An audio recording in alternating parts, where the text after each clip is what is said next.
Network is here. Oh, no punches! I'm real revolutionary right now. Support this man, Black Media. He makes sure that our stories are told. Thank you for being the voice of Black America, Roland. Stay black. I love y'all. All momentum we have now, we have to keep this going. The video looks phenomenal. See, there's a difference between Black Star Network and Black-owned media and something like CNN. You can't be Black-owned media and be scared. It's time to be smart. Bring your eyeballs home. You dig?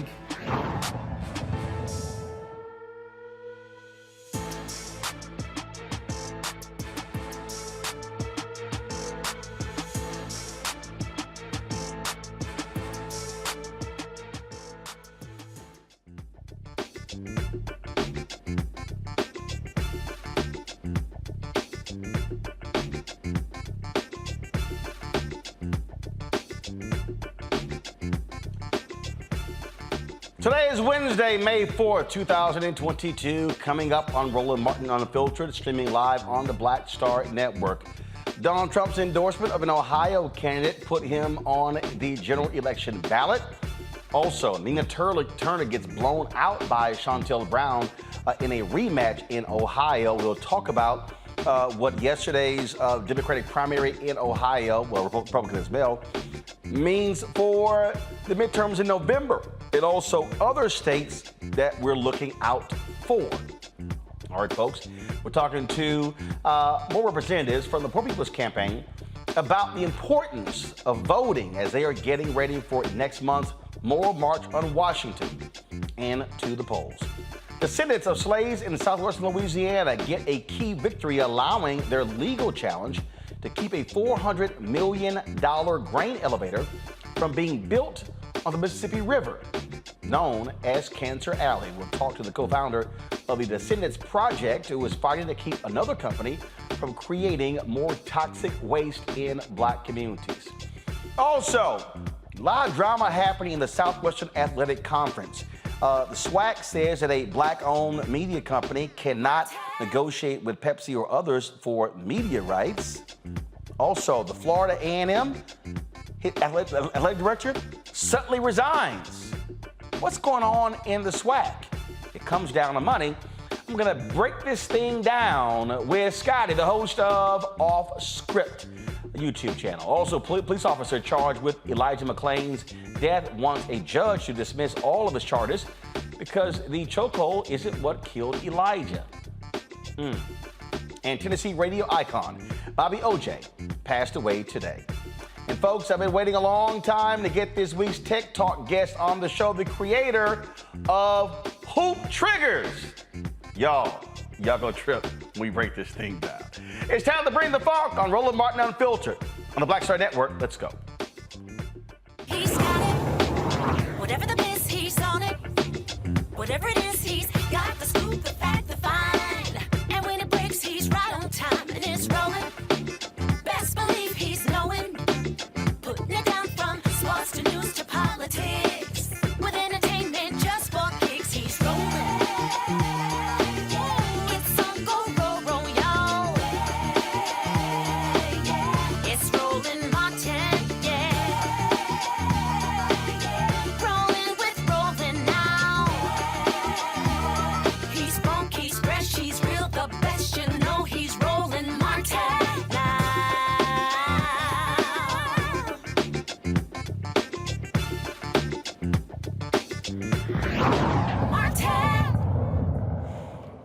right, folks, midterm elections are upon us. Well, the primaries are, and some key races are already set. Last night in Ohio, venture capitalist J.D. Vance, he beat other Republicans to win the nomination there. He's going to be facing Congressman Tim Ryan to be the next United States Senator to replace the retiring Portman, Rob Portman in that particular state. Also, in the election, there was a rematch that took place as well in the state when it came to the race for Congress. Remember, Shontel Brown beat Nina Turner a few months ago by 6 points. Well, they just had a rematch, and she beat Turner by 27 points. Now, what's interesting here is that, of course, Trump, he endorsed Vance, but it's not just his endorsement. Of course, you also had a billionaire who decided to pump $14 million into a political action committee that supported Vance as well. Now, Ohio is not, it used to be a purple state. It's pretty much a Republican state now in terms of how they've been doing there. Donald Trump took a lot of those white class workers, winning by 450,000 votes against Hillary Clinton in 2016. He beat Biden in Ohio as well.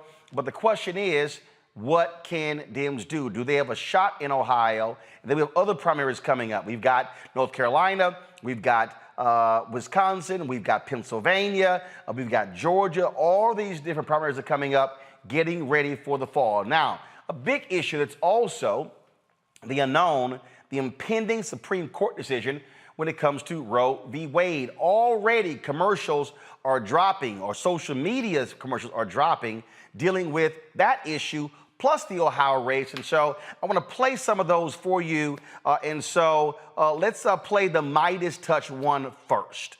This is the ad that they put together. So let's play it. I believe the Constitution protects the right to privacy, and I have no reason or agenda to prejudge the issue.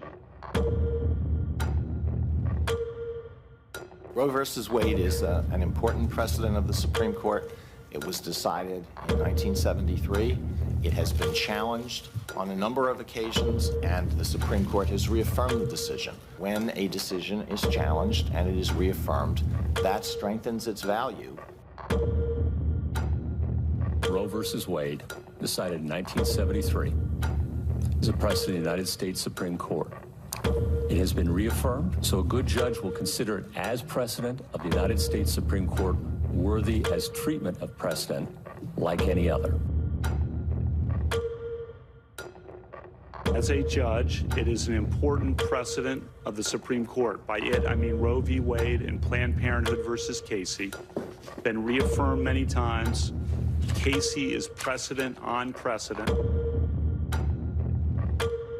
I do not believe that Brett Kavanaugh will overturn. Precedents are overturned all the time. They aren't overturned all the time. He views precedent not just as a legal doctrine, but as rooted in our Constitution. Neil Gorsuch, for whom you voted, don't you think he's probably going to vote to overturn Roe versus Wade if given the chance? I actually don't. Roe is not a super precedent because calls for its overruling have never ceased, but that doesn't mean that Roe should be overruled.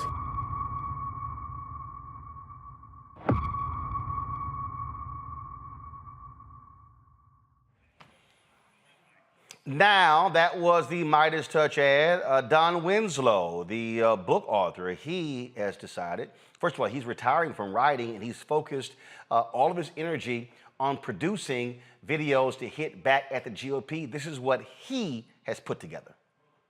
Roe v. Wade and Planned Parenthood versus Casey. Been reaffirmed many times. And scholars across the spectrum say that doesn't mean that Roe should be overruled. A fetus is not a person for purposes of the 14th Amendment. And the book explains that. Do you accept that? That's the law of the land. I accept the law of the land, Senator, yes. If I'm beaten and raped, I have to give birth to the baby of my rapist. If I am raped by my father, brother, or uncle and get pregnant, I have to give birth to the baby of my family abuser. This new law is so draconian that I can be prosecuted for having an abortion, and so can my doctors, friends, and family who advise me, or even the Uber driver who simply drives me to the clinic. This is madness. The same people who have been protesting and screaming, "My body, my choice," when it comes to the COVID vaccine, are now saying I don't have any control over my own body. Republicans won't require a 12-year-old girl to wear a mask in school that may save her life and the lives of other children, but they will force her to keep a baby regardless of how she got pregnant, including rape and incest. I am a woman, and I have a constitutional right to make decisions for my own body. I am a woman, and I have a human right to refuse to give birth to my rapist's baby. I am a woman. This is my body. I am a woman. This is the United States of America. I am a woman. You do not own or control my mind or my body. Body is my choice. Shame on the men and women who passed this law, and shame on anyone who sits in silence while women suffer and die because of it.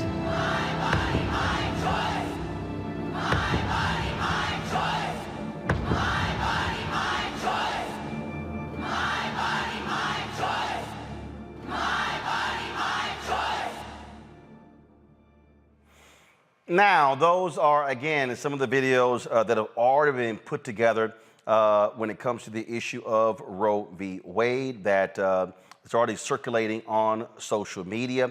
But I told you about what's also happening again in these campaigns, how Tim Ryan and the Democrats are not waiting at all when it comes to telling people the truth about their opponent, J.D. Vance. And so what is happening there as well. So I'm going to show you a commercial that Ryan's folks have already they put out last night that gives you a sense of the thinking of J.D. Vance. And so check this commercial out from Congressman Tim Ryan. People may not always agree with my rhetoric, but I think, unfortunately, our country is kind of a joke. J.D. Vance left Ohio for San Francisco to make millions and invest in companies that profit from globalization and free trade.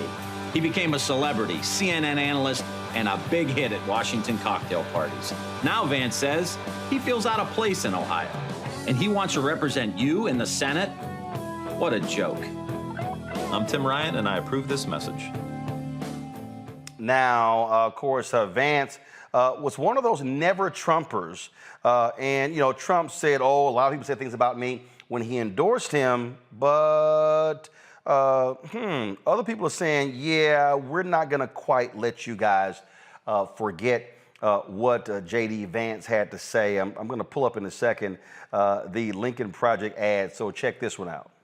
The Lincoln Project salutes our fellow never Trump activist, J.D. Vance. He led the way in opposing Trump in 2016, even calling Trump our Hitler. J.D. Vance speculated that Trump might be America's Hitler. Trump is the fruit of the party's collective neglect. I go back and forth between thinking Trump is a cynical a-hole like Nixon or that he's America's Hitler.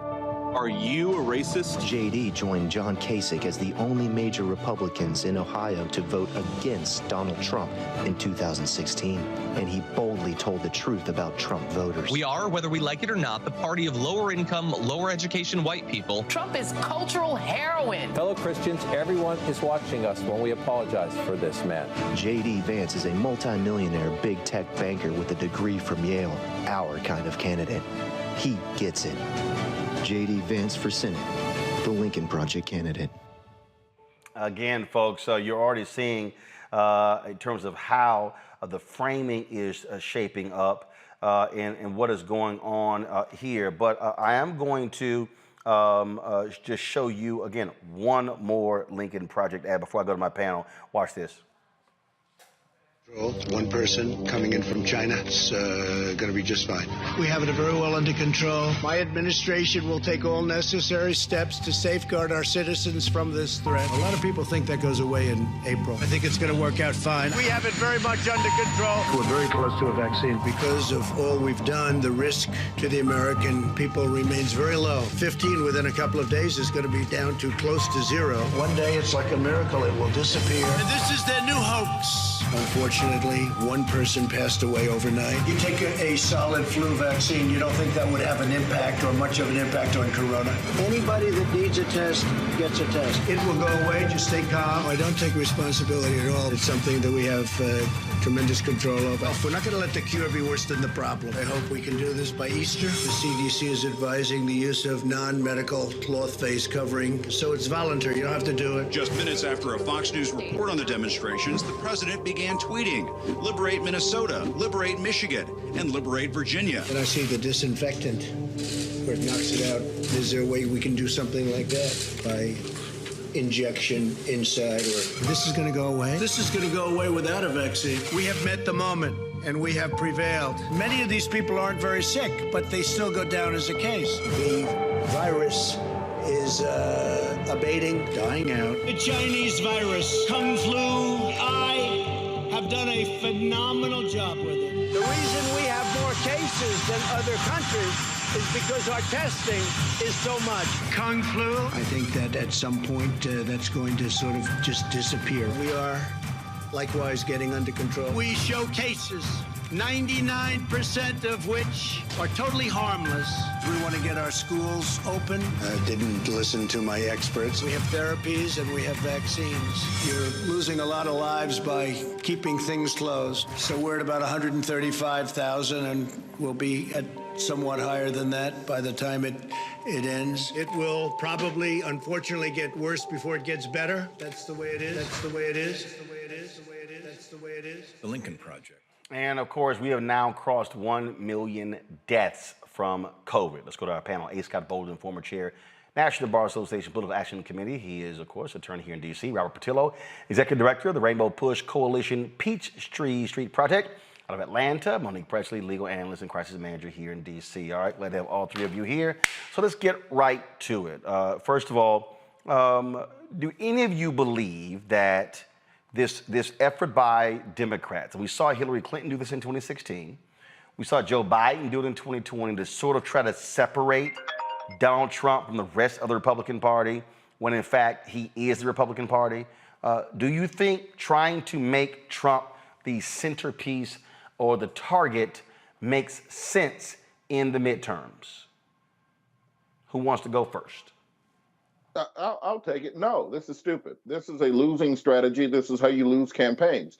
The American people do not vote backwards, so to say. You don't remember who the Super Bowl champion was in 2020. You don't remember who won the World Series off the top of your head, unless it was your team. You barely remember who won the NBA championship in 2020. So by centering the 2022 race on 2020, you're, by its very nature, backwards looking and backwards facing. Just say to yourself this. During any of those commercials that were just playing, you played a litany of them from both sides of the aisle, did you pay attention to the commercial or did you look down at your phone? Did you pay attention to the commercial or did you go get something to eat and come back? Did you pay attention to the commercial or did you open another browser on your computer or a browser window on your computer and look up flight deals to try to buy a pair of shoes? Those are not engaging ads because they do not address the issues of today. What Democrats need to be running on, quite frankly, are their victories, the points you put on the board. Give them something to the voters, something that they can care about, something they can latch on to, and have some hope for the future. The more that you talk about Donald Trump, the more you keep him at the center of American politics, you allow him to create the argument, create the conversation. And remember, nostalgia is a hell of a drug. So there's a lot of people who are sitting here looking at $5 and $6 a gallon gas, 6% interest rates on houses, haven't got a stimmy in a couple years now, rising prices of milk and groceries, and they're starting to think back nostalgically, well, things weren't that bad before. So you have to give them counter messaging to that going forward about what you're going to do on student loans, what you're going to do on voting rights, what you're going to do on criminal justice reform, what are you going to do to address the issues of the day, how are you going to beat back Russian aggression and Eastern Europe. There's a litany of issues that you can be running on, but simply running campaign ads about Donald Trump from 2 and 3 years ago is not going to get the job done. I implore Democrats, call me, call Scott, call Monique, call Roland. Any of us can scribble out on a cocktail napkin a better ad than any of those that you're paying these high-priced D.C. and New York firms to run for you, because all you are doing is reinforcing Republican messaging that they are the center of American politics, and simply put, Democrats are just a vassal out here snipping from the sidelines, when indeed they are in power and have the power to enact policy. But the thing here, Monique, is if you look at what Tim Ryan there did. First of all, if you look at that particular ad, he mentions CNN analysts. He mentions Vance going to Yale. Talked about him going to San Francisco, working for tech companies, because he's trying to present himself as being a regular guy. He's not one of the elites. When the fact of the matter is, he is one of the elites. His campaign is being funded by Thiel, a billionaire, one of the elites. And so Ryan is portraying himself as being someone more in line with these blue-collar workers in Ohio, being from Youngstown, Ohio himself. And so that's sort of why he's saying, oh, and here's a guy who said all the things about Trump, and all of a sudden now he's flipped and changed his tune.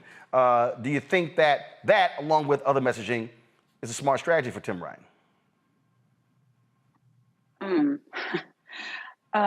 Not necessarily, but I believe that in terms of the focus on COVID, which I didn't think the other commercial was a focus on Trump alone, it was a focus on COVID. And I don't think that it's wrong to acknowledge in more than a blip that over 1 million people have died because of inept leadership, not just of the president, but of the Republican Party, and that the Republican Party is still tied to corrupt, amoral, inept, incompetent criminal leadership.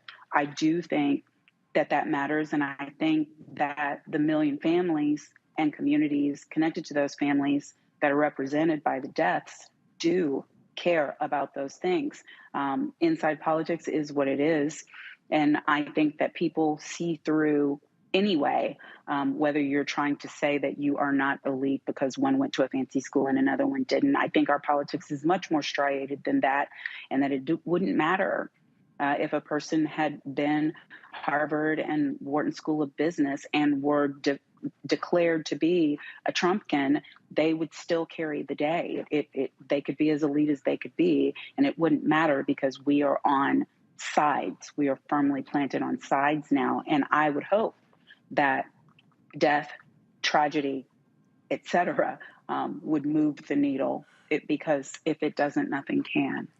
So you have this impending decision by the Supreme Court, Scott, when it comes to Roe v. Wade. You've got these Republican-run states that are already passing these various laws. Some believe that Roe v. Wade is going to serve as a significant mobilizing, organizing opportunity for Democrats when it comes to the midterms. Granted, all we have now is a leaked draft. We have not actually had the Supreme Court render their decision. Some say it will come down in June. Do you believe that it will actually serve that particular purpose? And can Democrats take advantage of the anger, if you will, that will result from their side if the Supreme Court follows through? Well, it depends. I think Roe v. Wade, who benefited the most from the leak of that document, which was extraordinary in the legal industry. It just never happened. Actually, it does. The exact same thing happened with the initial Roe v. Wade. The initial Roe v. Wade. That was the actual leak of the decision. No, I said it hardly ever gets leaked. Every other decade. Yeah, it happens. And here's the other deal. There are leaks in every form of government out there. So ain't like the Supreme Court is somehow just so holy. Hell, you got leaks out of the Vatican. Well, I don't know how often it gets leaked, but in my lifetime, I've never seen a draft signed by 5 people that was leaked while it was circulating within the Supreme Court. Things get leaked all the time in Washington, but it is the holy grail, if you will, and the commitment of those lawyers, and they're all lawyers there working on the Supreme Court.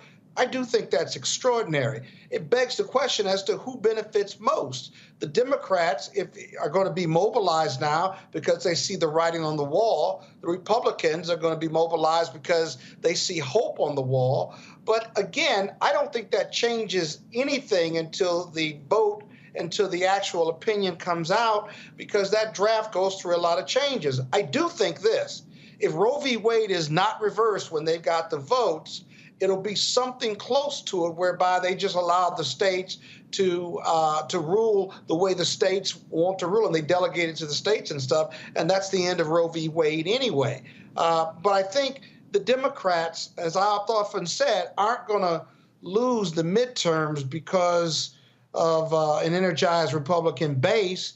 They're going to lose because their base isn't energized, because they haven't delivered on the political promises to their base. Sure, a lot of women will be up in arms and fighting for the elections and the midterms, but the Congress won't have anything to do and can't change anything, at least not before this decision comes down. What they can do is overrule it, and whoever wins Congress is going to be in control of that. And I just don't think the Dems have done enough to energize their base to win the midterms in 2022. Well, but that puts a point, though, is, again, it still can serve as in a way, to rally the base, Robert, if you obviously message it appropriately, but also if you actually mobilize really what should operate as the future of your core votes, that is young voters. But the question that still stands out here is when you're talking about trying to win, you're going up against headwinds, obviously, but to me there is an opportunity, but you actually have to do it. I think one of the things that people are saying is they want to see some level of fight out of Democrats. You don't want to have this constant drumbeat of, oh, we're going to lose, we're going to get crushed. You see these stories in Politico and Axios, and let's just be clear, the average person is not seeing those stories, but people also want to see folks who are going to fight. And I think that's what these Democratic candidates are also going to have to showcase when they are running in the fall. It's a good idea in theory, but it depends on what you think the Democratic base is. Because Roe as an issue in large part motivates a very particular class of middle class white women who fear that their rights are going to be taken away and trampled. Our question has always been and remains, well, where the hell were you at when we were fighting for voting rights? Where were you at for criminal justice reform? Where are you at for the other parts of the Democratic agenda? That we're all allies here, if we're all working together. You seem to be kind of absent when the rest of us have issues. And we had this topic on my radio show that black men saying, well, why do I need to be up in arms around Roe when these same people who are telling me to be up in arms around Roe v. Wade weren't there for us on criminal justice reform? So I think it's going to come down to where exactly Democrats are willing to exert their effort. Will we get an executive order on voting rights? Will we get an executive order on criminal justice reform? Will they make abortion a central aspect of their re-election campaign? Because also there are risks with that. Because in the Deep South, and you say someone like Warnock, where you're in a Bible Belt state, so a state like Ohio running against J.D. Vance, then it may not play as well as it does in Washington, D.C., New York, or California, and other states. So I don't know if that is enough of an issue to drag the Democrats across the finish line, but I think you still have enough time between now and, let's say, Labor Day to really push through some aggressive actions that will motivate people to turn out, because there is a malaise over the party right now where they almost seem as if there's nothing they can do given the economic headwinds and all the other challenges the administration and Congress have faced, and also this almost appearance that nothing is going on, nothing is happening. Since Build Back Better failed last year, it seems that there hasn't been any real big legislation even attempted. So because of that, nobody is really motivated and knocking on doors and holding rallies. And another thing, we see a Donald Trump rally for a different candidate every single weekend somewhere around this country. Where are the Democrats who are doing that same thing for their candidates? Where's President Obama, for example, campaigning for Warnock already, or campaigning in some of these other states? Where's Hillary Clinton and Bill showing up early? Don't come to me during GOTV. These people are getting out here. They are fighting right now nationwide, state to state. President Trump is getting involved in state Senate races, House races on the state level. We need to have that same energy on this side of the aisle. So if you ain't fighting as hard, you can't be mad when you lose. Just like in boxing, the round, the points, they go to the puncher. We're not the puncher right now. Well, that was one of the things Robert, that I said. Robert, go ahead. Can I ask a question? Robert, did you disabuse your caller of the notion that the interruption in right to privacy and access to abortion was not a black male issue? I'm not in the position to tell them what their issues are. I'm a listener, not a thought leader. It's the job of the party to advise as to what the policy positions need to be. So if we want to get out there and fight on that issue, by all means, let's run some ads, let's do all those things. But we're trying to understand what people think already. And if that's what they think, then someone's going to have to put some money in there to change those hearts and minds nationwide. No, but I thought you said that he asked why he should care because they don't care about our issues. And I thought maybe you would have answered and said, you know, a disproportionate number, larger number of Black women get abortions than any other race, and that we are more likely to die in poverty and lack of quality access to health care when the abortions are not available in red states and we don't have the money to cross state lines to get them elsewhere, and we are more likely to die being forced to stay pregnant because Black maternal health care in this country is crap.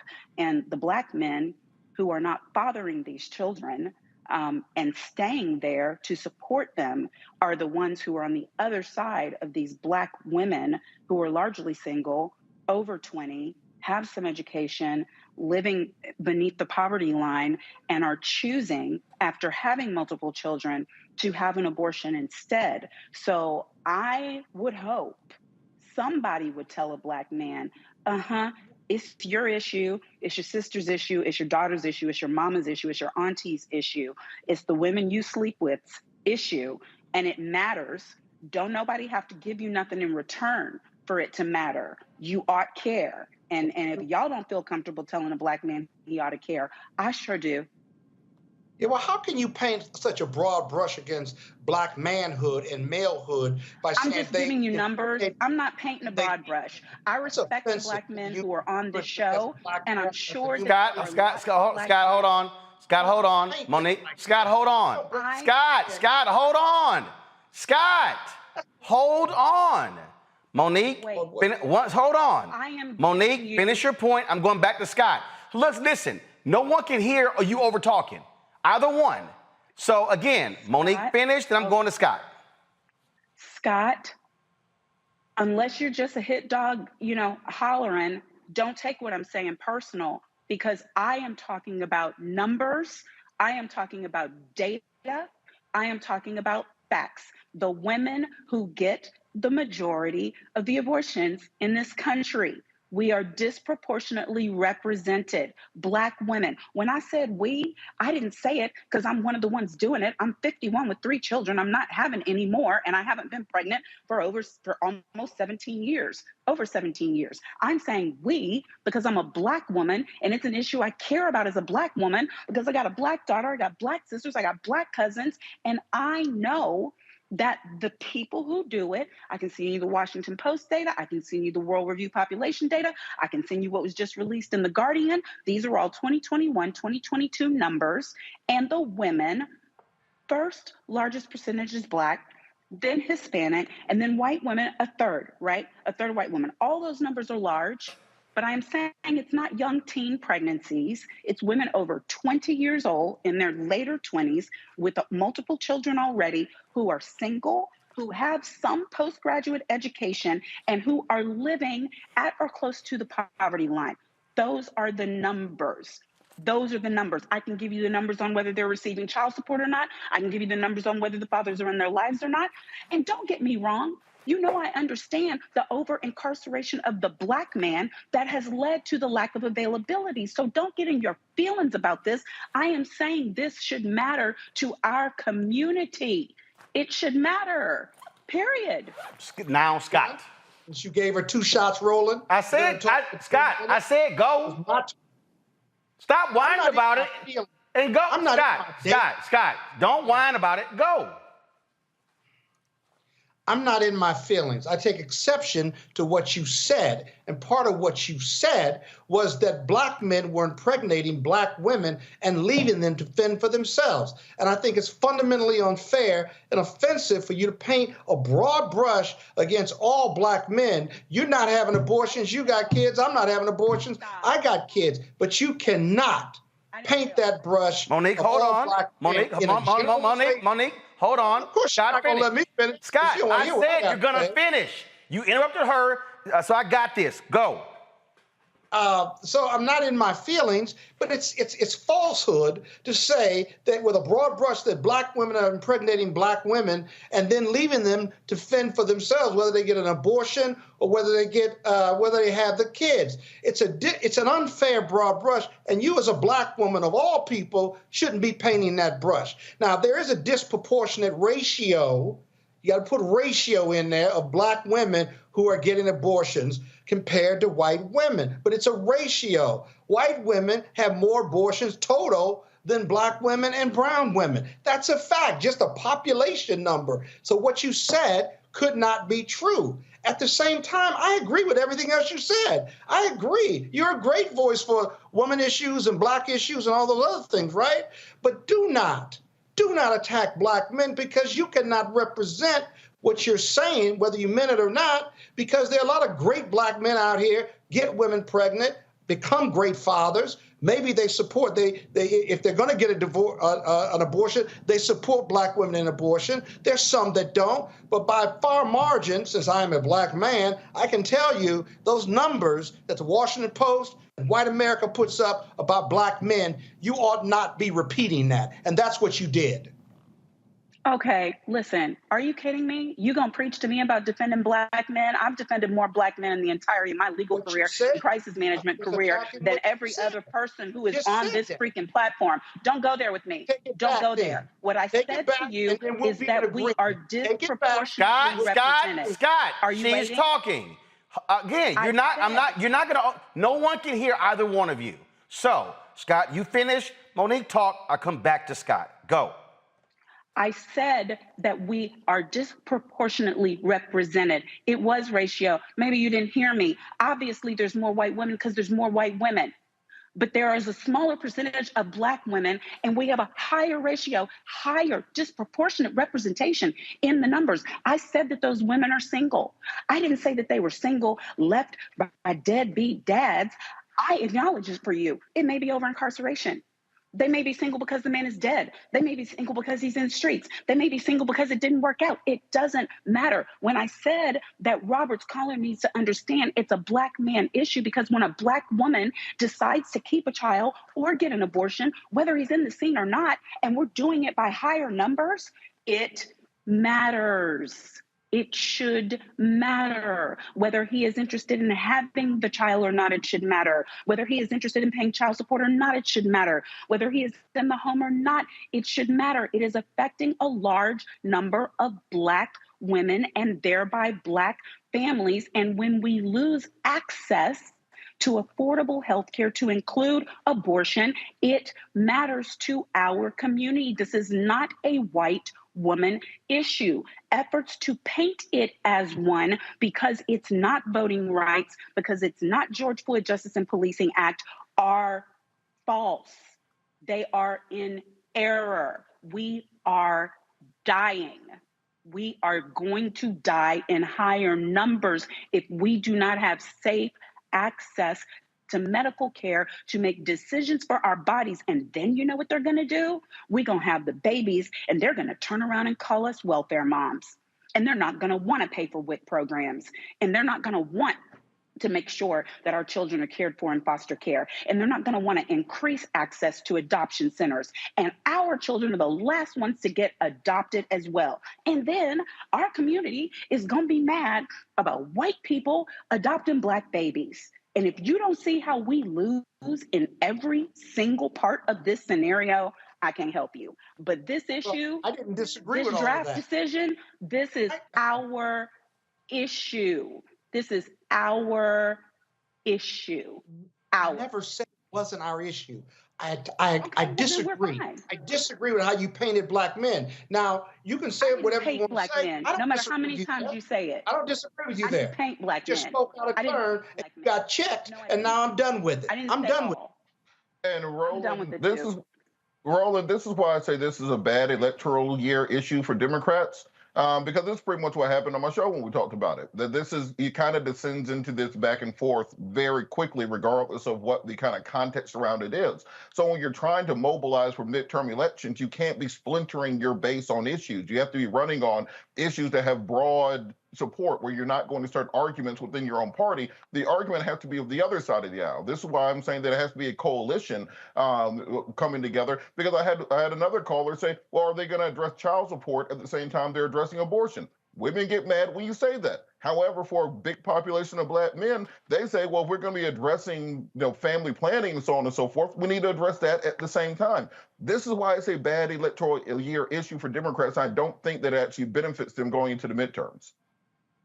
Well, because they got bigger problems with Black people and Black voters, like voting rights and the George Floyd Act. They didn't deliver. As tough as it is, they didn't deliver. And the voting and your super voters may come out. Got it. Other voters of color just aren't going to get there. All right, folks. I want some vasectomies and some child support at the point of conception. And then we'll see whose issue it is. All right, folks. 1 second, hold up. In Louisiana, slave descendants are trying to keep a company from building a $400 million grain elevator along the Mississippi River using corrupt rezoning used for industrial industry for decades. Watch this. In 1991, control of this historic land in Louisiana was extorted from residents and handed to industry by former St. John Parish President Lester Millett Jr. He was convicted for the criminal backroom deal, but the illegal zoning was never corrected. Today, San Francisco developer Christopher James is exploiting this corrupt zoning to build the Wallace Grain Elevator, which would bring even more pollution to Cancer Alley. Chris James enjoys praise for his climate activism and his green Sonoma Valley vineyard. Meanwhile, the massive grain terminal he's pushing on St. John threatens the air we breathe and the waters of Lake des Solomons. Families who have owned land in the surrounding neighborhoods for over a century have been shut out of the planning and approval process. If Christopher James is serious about social responsibility, how come our voices don't matter to him? Let's send the message that we deserve better. Gentlemen, now Dr. Joy Banner, the co-founder of the Descendants Project from Wallace, Louisiana. All right, so first and foremost, we've been talking about this Cancer Alley, and how were y'all able to stop this project from moving forward? So, like the commercial stated, we really didn't have prior notice of this, almost only until a public notice was released in March. So when we found out about this in March 2021, we had to immediately start organizing. Our parish didn't tell us anything, even though there was communication between Greenfield and council members and other governmental agencies about this. We were not given that information. So we had to organize pretty quickly. And what we did to stop it is we immediately let the community know. We gave the transparency that Greenfield and our parish should have given us. And since then, we have two sets of attorney teams that's representing us. We have Tulane Environmental Law Clinic that is helping us push back against the permits that Greenfield is applying for. And then we have the Center for Constitutional Rights that is representing us for our lawsuit against St. John the Baptist Parish. So again, it is engaging the community, making sure that our voices are heard. And then also, looking at understanding that the public process, the rights that are due us, that we should have had, we should be able to go to our council meetings and, be able to put this on the agenda and have a discussion about this. But since that wasn't happening, after we appealed to our council members in our parish to communicate with us and that wasn't happening, then we went forward with the lawsuit. And so how is this also galvanizing other people who are not descendants to stop these type of projects from moving forward? Right. And so this is not necessarily about us as descendants, but it is environmental racism. So the reason why we center the descendant community so much is because we are in, Louisiana's Cancer Alley, which is also the same geographic area as plantation country. So we have, along the Mississippi River outside of Louisiana, outside of New Orleans, there were hundreds of plantations that were there. And after emancipation, you had still these, tight networks of people that were enslaved on these plantations, or ancestors that were enslaved, that ended up locating right next to these plantations. And so that's why the fact that we are a descendant community is something that is not unique to our small community, but is, representative of so many people along, that 83-mile stretch of river that's known as Cancer Alley, and that we're predominantly Black. And so this is, environmental racism. I also call it environmental classism, because I think people see certain communities and believe that we're not able to fight back. So, so what's next for you? So at the moment, we are waiting, for the response from the judge who denied Greenfield's motion to dismiss our case. And we are definitely looking forward to being able to have this case heard and the merits of the case to be discussed. There are so many contradictions in the zoning, which is there to protect us and to protect public safety. And it is very, very discouraging. It's very frightening that the parish, even though we have pointed out, via their own information, that we have so much inconsistencies in the zoning, in the buffer zones that, are supposed to be designed to protect us, that, there's so many that's conflicting information. There's erroneous information. There are things that are against, what our ordinances say they should be. And so our safety is at risk. And so we are looking forward to that all coming out in the court. All right, then. Well, look, we certainly appreciate it. Keep up the good fight. Thank you so very much.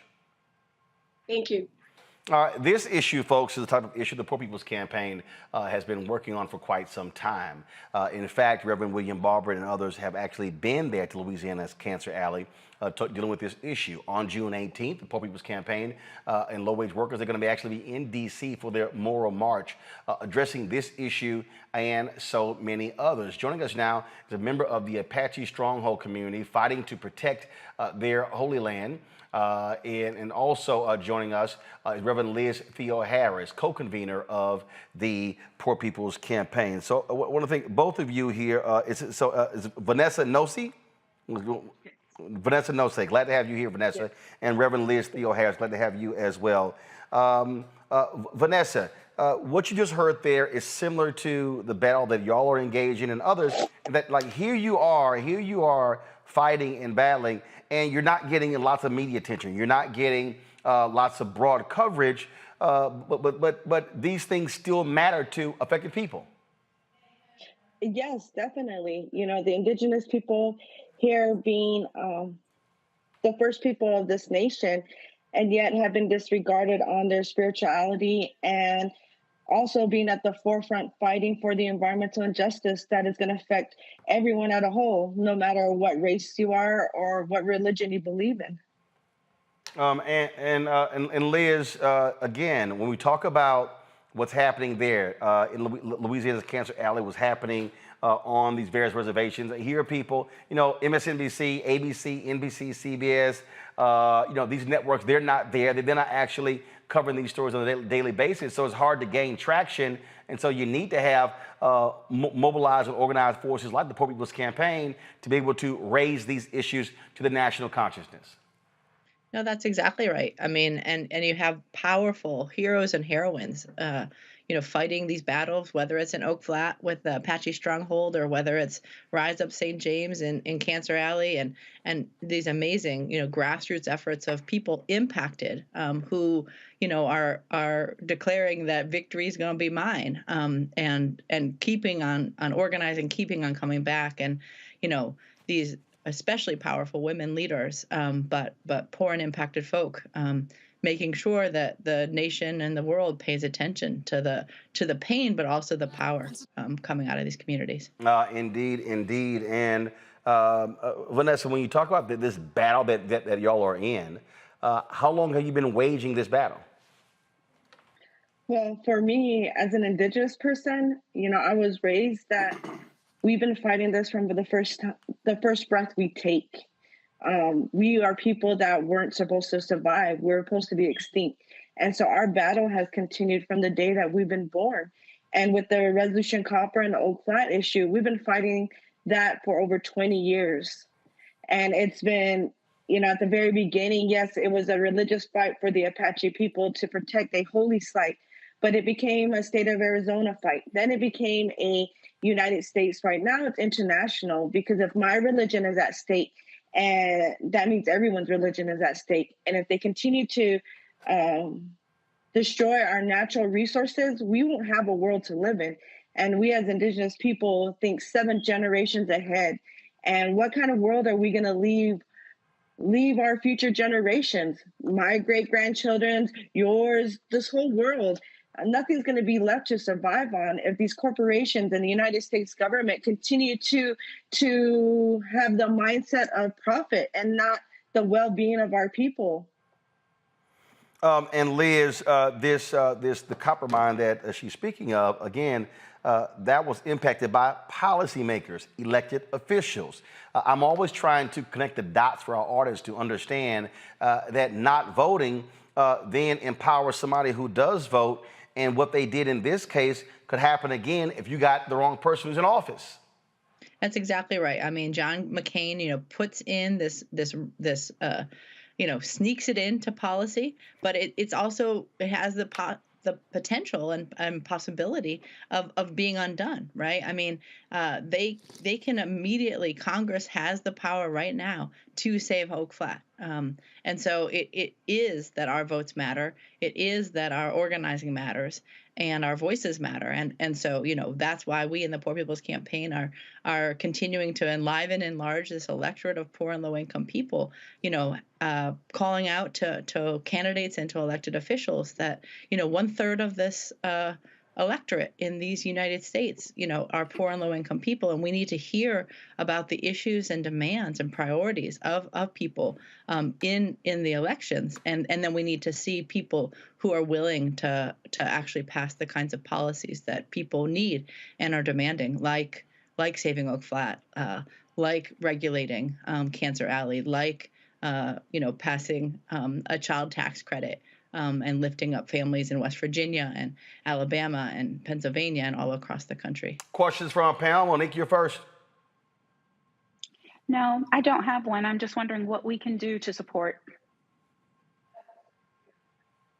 Liz? Great. So the Poor People's Campaign is organized in more than 40 states across the country. We would love people to get involved in our coordinating committees, and you can reach out to whatever state you live in. If it's Arizona at poorpeoplescampaign.org. You can go to our website, www.poorpeoplescampaign.org, and we are mobilizing for the largest gathering of poor and low-income people in this country's history on June 18th. And so we need everybody to come out to Washington, D.C. for a mass Poor People and Low-Wage Workers Assembly, a moral march on Washington and to the polls. And that's going to be, gathering in Washington, D.C. on Pennsylvania Avenue at 9 a.m. Eastern time, and the event will start at 10 a.m. and it's going to be powerful, and we need to hear and see with us there. Scott? Yeah, good evening. Marches are super important. They're game changers in the social, political, and economic movement. But I've always believed that the showing of a strong march and a strong presence should lead to the follow-up and the real hard work that comes after that. Once you do this march, let's say you have 1 million people show up at the march, powerful speeches, the political arena, Republican and Democrats, not only see and hear you, but what happens next? What is the work that needs to be done post-march to really make this not only effective, but deliver the results that America needs to service or serve those 140 million people who are either low income or have low wages? Vanessa first, then Liz. Vanessa? Well, one, it's, to talk about for Indigenous people, and I think it's a part of healing for all people, is to talk about the deceit on how America was founded. And to know that what they did to the Indigenous people and relocating us and taking us from our homelands and putting us on these trusted lands by the government called reservation is it didn't reinvent the wheel when it came to everybody else. They put you guys as the same as us as Indigenous people. For those that are low wage, that are suffering all these injustice, they're doing the same thing to you guys that they did to the Indigenous people so many years ago, centuries ago. So it starts now. It starts gathering. It starts coming together and taking those stands and not be a bystander, and reaching out to those politicians that have the power to make change and remind them that they're in there because of us, and knowing that we all need to come together and unify and stand one next to the other, one in prayer and two in making these changes, and those that are held responsible to their word and to actually do what's best for the people. Rembliss? And why we're calling it a mass moral march on Washington and to the polls is about, us going back into our states, into our communities, and keeping on organizing and building up that power. Right now, the Poor People's Campaign is organized in almost every state of the country, and that's trying to be permanently organized communities, folks that both can respond and react to the policies that get passed that take away our rights, that deny our dignity, that try to take away our health care or wages, but also so that we can be organized and unified and coming together across all the lines that divide us to be able to demand, all of the priorities of people, that 140 million and all the different groupings that make up that group. And so that the whole idea of a moral march on Washington is then to go back. And if we listen to, the words of Dr. King from the March on Washington in 1963, we often, just pay attention to the stage and even to the crowd. But the message there was go back, go back to Mississippi, go back to Alabama, go back to Arizona. And that's exactly what's happening. We're going to be nationalizing these state-based movements and keeping on pushing from the ground up. Robert? Thank you. I would love to connect with you guys after this and see what we can do together to coordinate on these issues. I'm from Columbus, Georgia. The reason I mention that is Columbus is located in Muskogee County. Our high school mascot was the Kendrick Cherokees. Our baseball team was the Columbus Red Sticks. Anyone who knows American history knows that it's ground zero for the Trail of Tears. America has a long and sordid history of the destruction of the indigenous people of this country, which continues until this day. Having Democrats in power in the House, the Senate, the White House, who are the federal officials who have been the most supportive, and who do we need to be reaching out to pressure while Democrats still have a majority in the House and the Senate to work on these issues and actually make some progress? There's one thing to have marches. There's another thing to have people who are willing to sponsor legislation in the House and the Senate, people who are willing to put appropriations into bills, people who are willing to really go to the mat to fight for the community. Vanessa, you want to go first? Yeah, Congressman Raul Grijalva has put in the Save Oak Flat bill in the House, and then we have Senator Bernie Sanders, who also has one in the Senate. So they have been our biggest, I guess, on the political level, pushing to return what Congress did to us back in 2014. And so we're continuing to ask everyone, no matter where you're at, is to reach out to your congresspeople, to reach out to your senators, because it does need congressional decision made to overturn them from destroying our holy land, Oak Flat. So we have the two both in the House. There is a bill in them. Now we just need them to push it. Now we need them to vote on it. Now we need them to actually make that change and acknowledge the indigenous people. Oak Flat set such a precedent, not just on a religious genocide, but also on environmental injustice. And so many people and so many towns and cities are going to be heavily impacted with such an environmental destruction. But also, if Arizona goes through with this, that sets the precedence for the whole United States. So please, that's where we're at, along with the Poor People Campaign being such a big support on getting those politicians to recognize us and asking them to support the Save Oak Flat Act.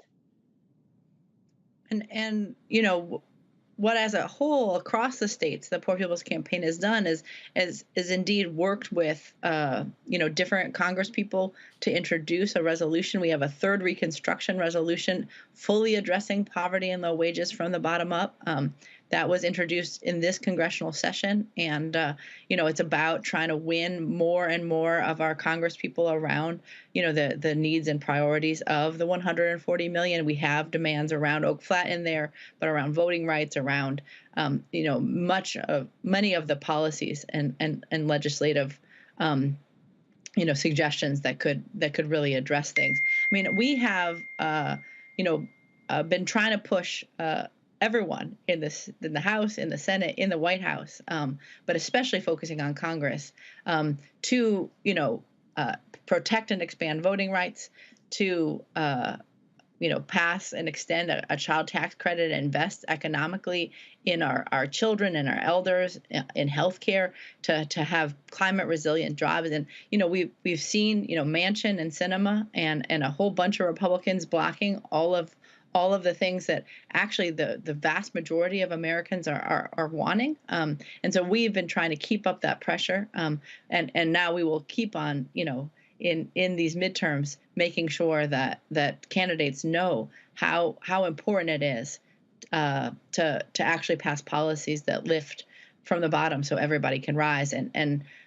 So we've been able to work with the Progressive Caucus and the Black Caucus and many of different gatherings and groupings of politicians. But our movement is a movement of the people. We never actually endorse candidates. We're not partisan. We're deeply political, and we make sure that those demands, those solutions that are out there, that are at hand, are out in the public square, and pushing our politicians to actually pass them and protect the rights of the people. Then Vanessa, Reverend Liz Theo Harris, we certainly appreciate both of you coming on, and we'll all be getting ready for June 18th. Awesome. Thank you so much, Roland. All right. Thanks a bunch. All right, folks, got to go to the break. We come back. We're going to talk SWAC, television deals. Ow! What's going on with what many call the premier conference for HBCUs? We'll discuss that next on Roland Martin Unfiltered right here on the Black Star Network.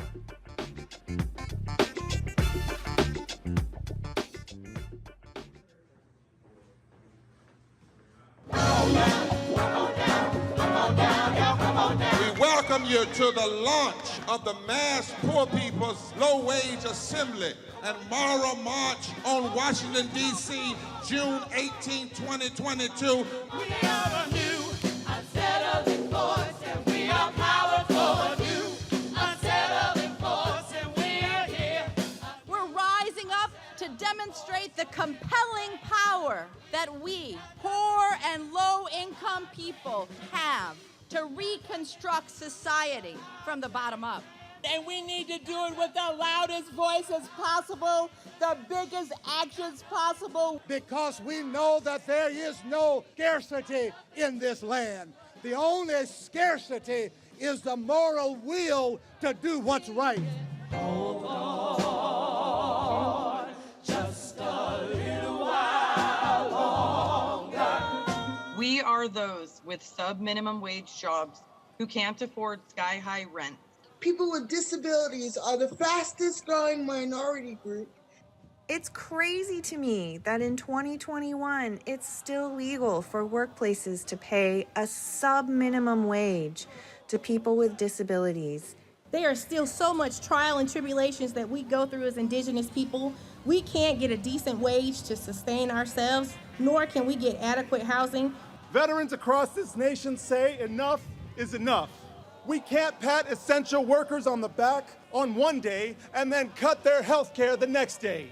Health is a political choice. What more do I need to do to prove that my voice is just as valuable as anyone else's?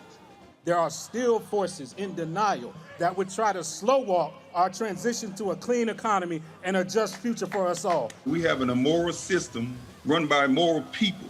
But together we walk and we walk and we fight. It's time for a change. Reconstruyamos esta gran nación. See, we are people of resilience. As we fight these interlocking injustices together, when we work together, mobilize together, and rise together, we become a voice for the voiceless, and we become an agent of change in a time where great change is needed. We need the third Reconstruction to ensure that deaf people, people with disabilities, and all people can have the right to live and to thrive. We know what they are doing, but the question is, what are we going to do? Reconstruction begins when we change our mentality and say it's time for you to get your foot off of my neck.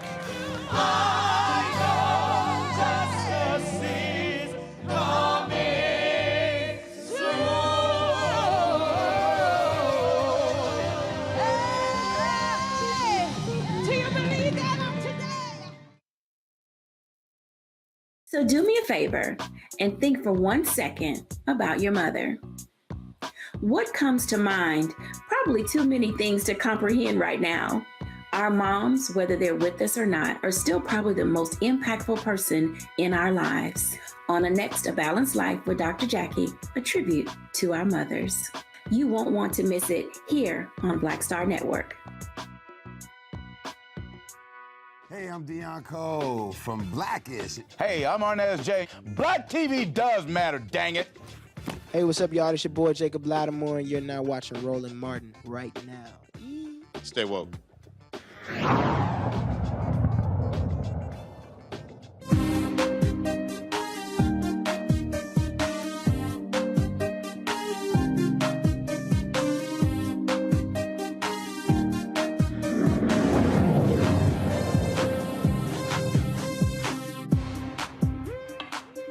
All right, folks. So a month ago, I told y'all about the need for HBCUs to better monetize their content. One of the things that I said is that HBCUs need not be operating as sharecroppers, giving away their content. One of the things that I said is that HBCU presidents and their board of trustees should be looking at every single one of their contracts, breaking these contracts down, looking at how can they maximize their revenue.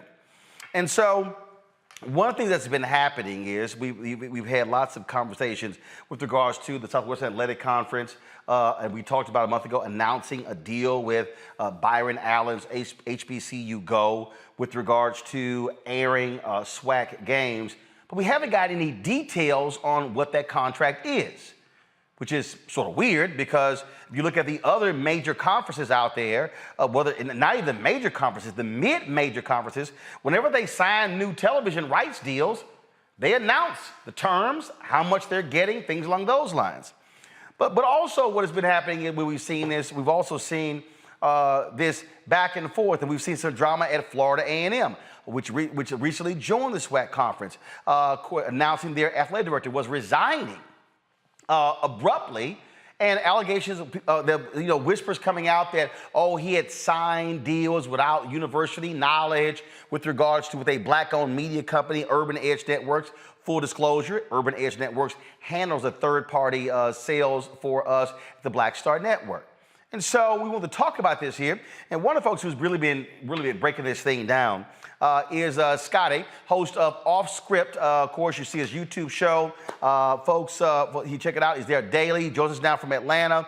And Scotty, this has really been an interesting conversation back and forth because when it was announced that Urban Edge had launched this digital channel with Grambling, gave them their own channel on their app, HBCU League Pass Plus, and they were doing the exact same thing with Florida A&M, then the SWAC, the commissioner, came out and said that they couldn't do that. They couldn't do any of these things along those lines. You've been talking about this for quite some time as well. So just share with us just what jumps out at you on this whole back and forth with Urban Edge Networks, but then Byron Allen's HBCU Go, and then saying who can and cannot do what, when the SWAC's own rules don't necessarily preclude that. Appreciate you for having me on, Mr. Martin.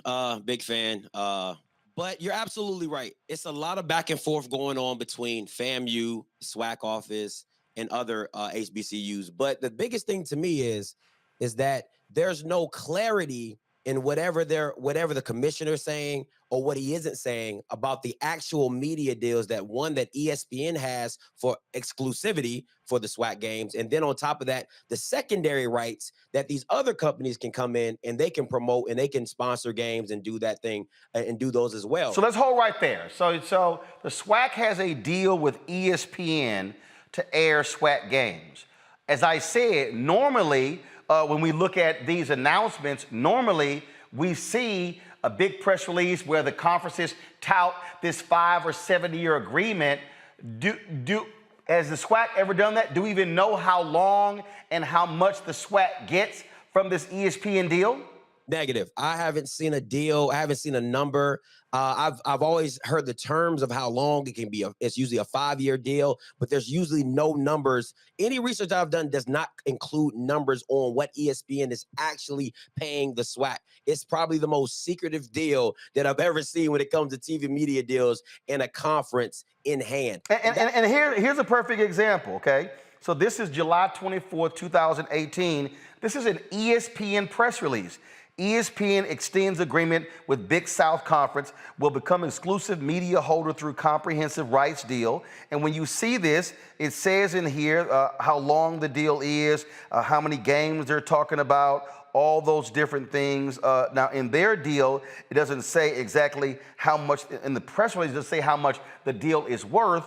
But when we've seen other announcements, SEC, Big 12, packs with other conferences where the terms and the amount was actually released. Absolutely.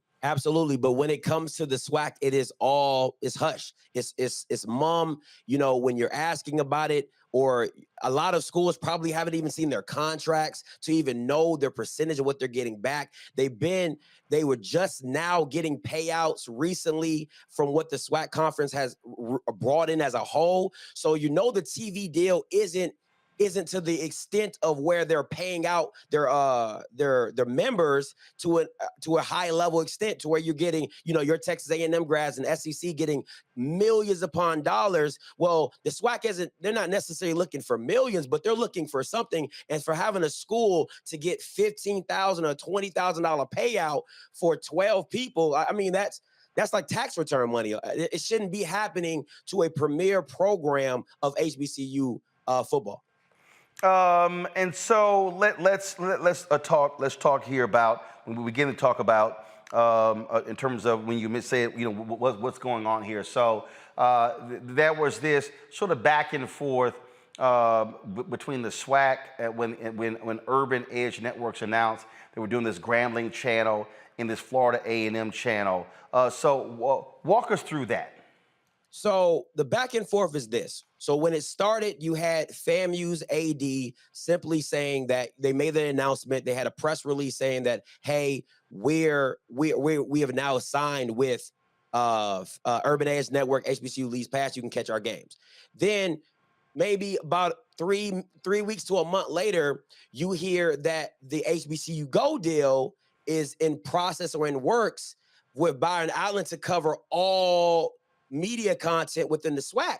Well, that doesn't really partner up, because you can't, if somebody's already in agreement with one school to have their games, that means whatever HBCU Go is, they have to talk to that school to say, hey, you have this deal with this school, we have this deal with the SWAC, what games are available for us to stream? But then on overarching the whole thing, everybody says ESPN has exclusivity. So it's all confusing. You're saying, okay, so individual schools can stream their own games. Then FAMU goes and gets a media company to stream their games. But then all of a sudden, ESPN is exclusive. There's so much to this triangle and to this love affair of what SWAC can and can't do, that there's a little ambiguity in it as well. So Courtney Gosha was the athletic director for Florida A&M. And abruptly, a couple of weeks ago, it was announced that he was leaving immediately. Like anytime you see that happens, you say, "What, were you fired, or what actually happened here?" And so when that came out, then we start seeing these stories on different blogs where they begin to say, well, you know, he signed contracts and the university didn't know. A lot of people may have seen the Florida A&M NASCAR car that was wrapped in FAMU's logo, and some of the HBCUs as well. And in fact, and so those were happening. And so what was interesting about that is this, what we told, and first of all, let's be clear. Florida A&M, to my understanding, and please let me know, they have not actually had a news conference or a statement explaining why their AD all of a sudden is out the door, correct?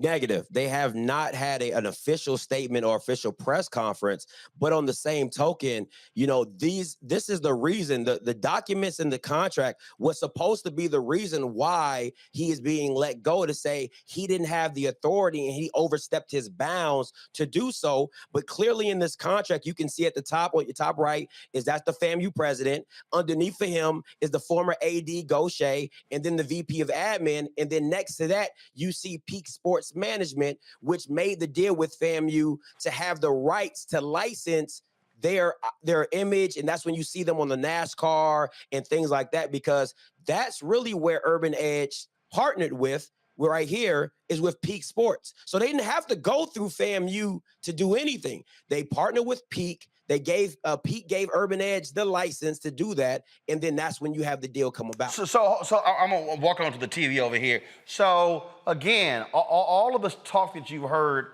about he negotiate. So Urban Edge signs the deal with Peak. Absolutely. Which means Urban Edge didn't have to call FAMU because Peak had already, they control those digital rights.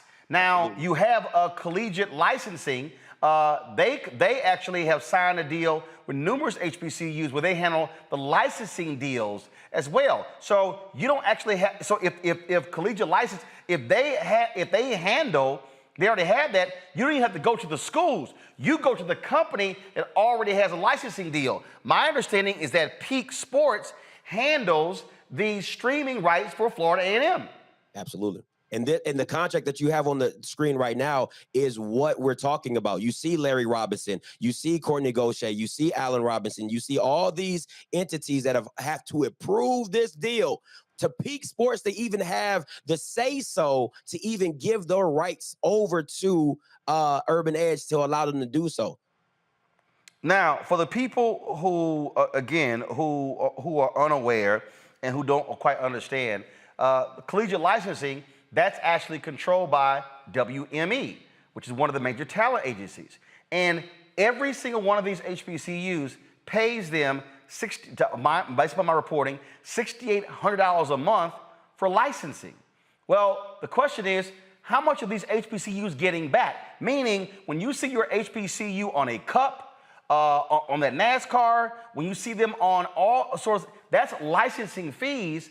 And so what I have been saying again, a month ago to these HBCU presidents and the boards, you should be asking, if you're Florida A&M, you should be asking Peak Sports, how much money are y'all generating for us when it comes to the deals that you're supposed to be negotiating? Who are you talking to? What's going on? And in fact, so with Urban Edge, by going to Peak, so if Urban Edge is now handling the digital rights, that means that Urban Edge is out there with streaming rights talking to advertisers. Now, go ahead and show the graphic where the SWAC commissioner said Urban Edge had no right to negotiate. This was a news conference, and this is what he said. Just for your information, SWAC conference games cannot be streamed or broadcasted on a national basis outside of the conference agreements. In addition, member institutions cannot grant permission to other entities to broadcast games either linear or digitally on a national basis. All conference games are restricted and can only be negotiated by the conference office. That was reported by HBCU Game Day. But that's not correct, is it? That's definitely not, because neither the SWAC bylaws gives the commissioner full autonomy in doing that. There's nothing in the SWAC bylaws, and I did a show about it earlier, that says that he has full autonomy to do this at the SWAC office. Now, they can consult with him, absolutely, but there is no individual deal that says he is the first and say so. And then anything in the SWAC bylaws that says they have to give any deal that is done individually by schools, they have to give 40% back to the school anyway. So if Urban Edge or No, to the conference. The school keeps 60, the conference gets 40. Absolutely. So the conference gets 40%, the school keeps 60. So even if so any school that does a great deal for themselves, they have to give the conference 40%. In fact, here it is. Here it is right here. Go to my iPad. It says, any conference member who participates in a national, regional, or sectional bowl game and or a televised contest will share as part of its television revenue. It says the participating conference institution will retain 60% of the gross and forward the balance of 40% to the conference office for inclusion in the conference treasury.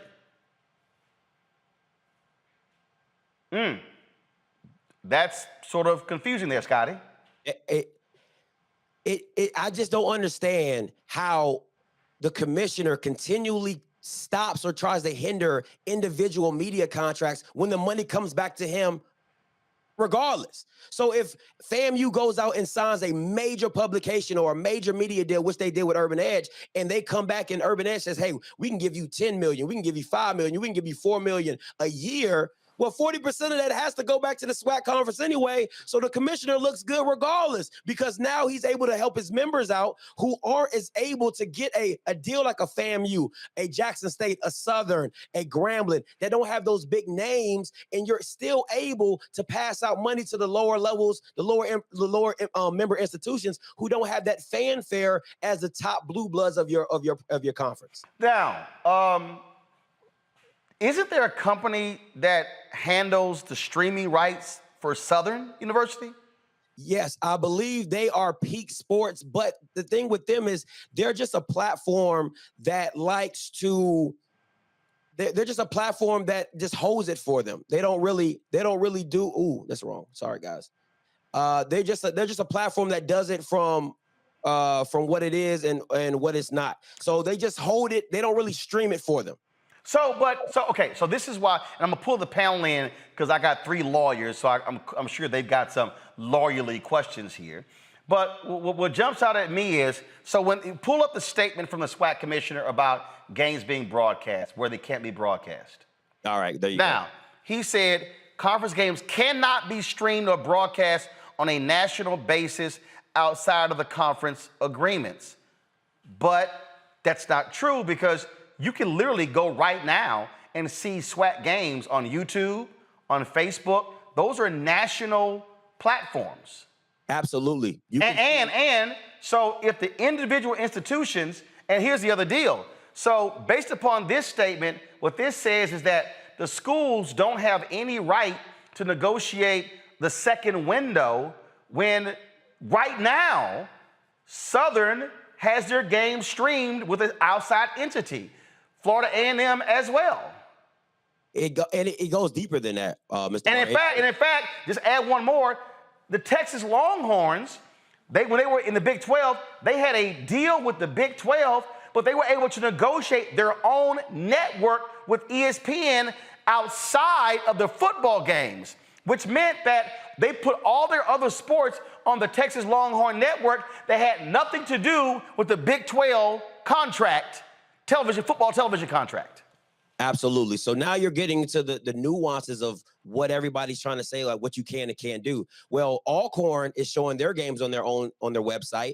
Mississippi Valley, they put their games on YouTube. Alabama State, they put their games on YouTube because ESPN is not broadcasting all their games. So there are secondary rights that are just out there that the schools are already doing in place. I believe the only reason that there's no big issue about it is because they're not getting a very deep amount of money. They're not getting a uber amount of money to have their games on YouTube. They're not getting an uber amount of games to have their games on their own networks, on their own TV, on their own school networks and school shows. So you're kind of in a catch-22 when you're saying, okay, I can only control everything, but then when you look out into the masses, you're not controlling anything.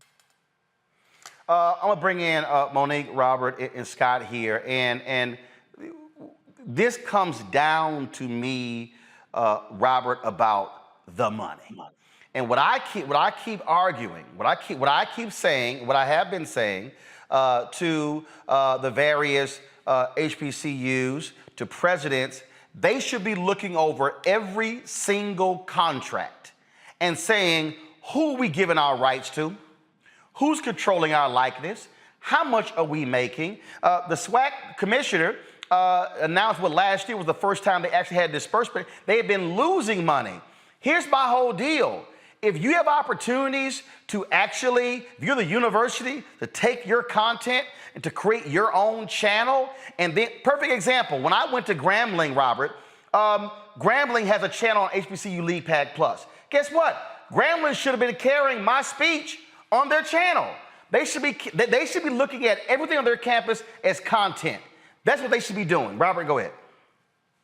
Yeah, on that point, have they compared and this is a question for both of you, have they compared what they're trying to do there in the SWAC and another conference, just shout out to the SIAC, to what's going on, let's say, in the SEC and their deal, or the Big Ten and their deal? Why does it seem like they're trying to reinvent the wheel when the other larger conferences have already done similar things? What is actually the driving force behind them not just copying the models that are working in the bigger conferences? Yeah, of course. They want to do that, but the reality is the big TV dollars comes with viewership. And if you don't have the viewership, you're not getting that. Well, one of the biggest complaints from HBCU fans is not just the game, they want to see the halftime. Well, guess what? When you're watching the game on ESPN, they ain't showing the halftime. And so I made the point that if you're at HBCU, why in the hell are you not streaming your own halftime if that's what your fans want to see? And again, here's the other deal. Where are your games being shown on ESPN 1 or 2? The answer is no. So where are they showing their games? On ESPN Plus, a digital streaming channel. So here's the question. How much money are you getting from the ESPN deal? How many people are watching? Are you getting a cut of the ad revenue? Guess what? If you're simply being shown on ESPN Plus and all you're getting is visibility, well, hell, you might as well say, I'll create my own channel. If I sell it to 5,000 of my fans for $4.99 a month, I get all the money. That's what it boils down to. And so this is the thing that I have been saying, Scott, you represent on NNPA. Scott, I've been saying this to black institutions.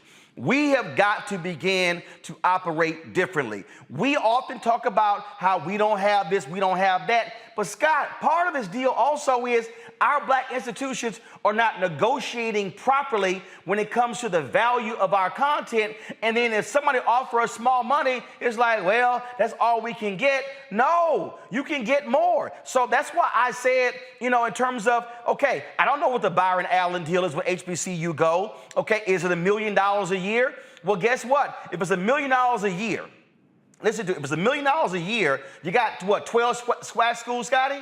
Yes, sir. Okay, so you got 12 SWAC schools. Well, the conference is going to get a big cut. So at the end of the day, how much is going to the school per year?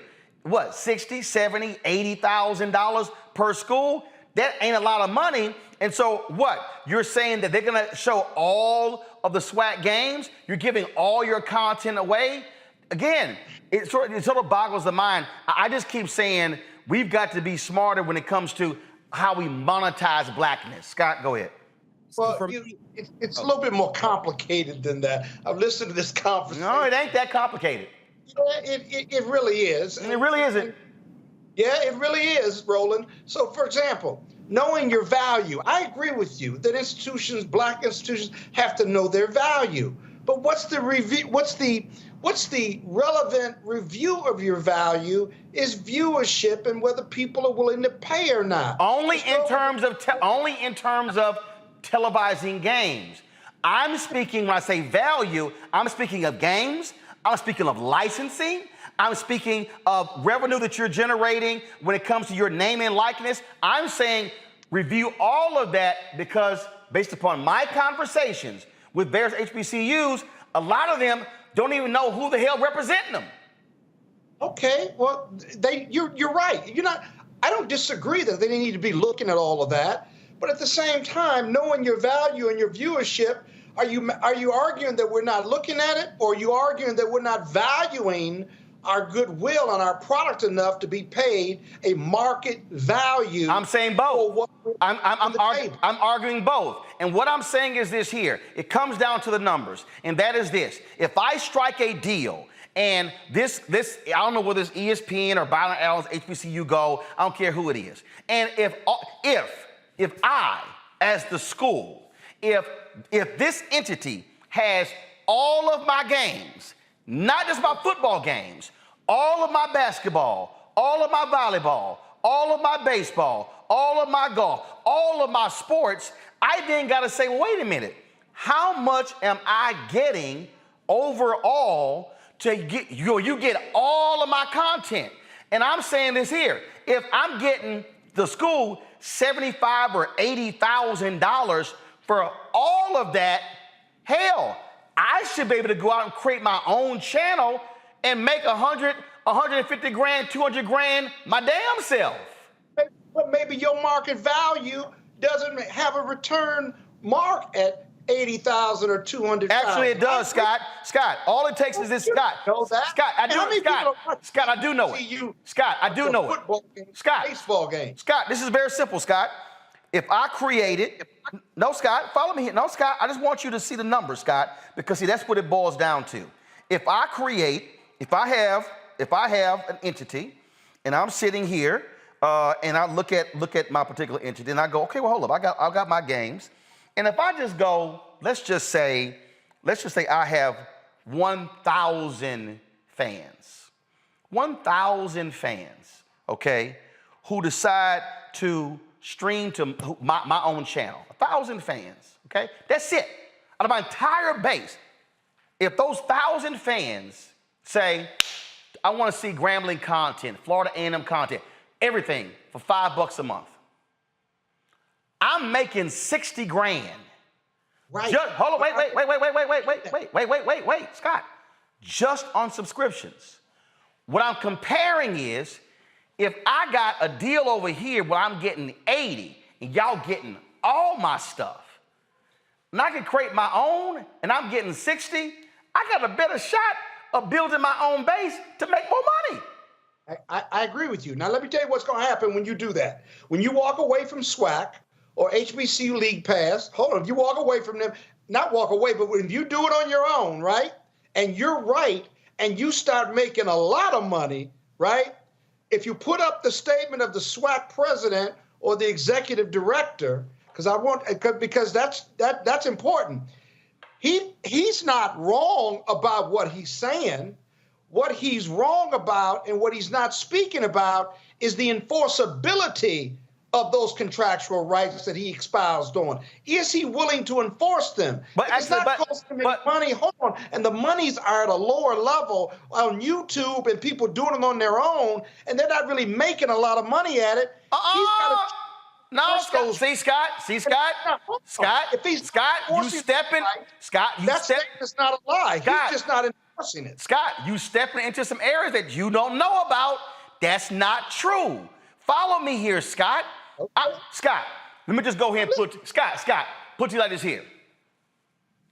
This show, damn near did $1 million last year on YouTube. Okay. What's your point? That means this show, solely on YouTube, made more money than the whole SWAC conference and their TV deal.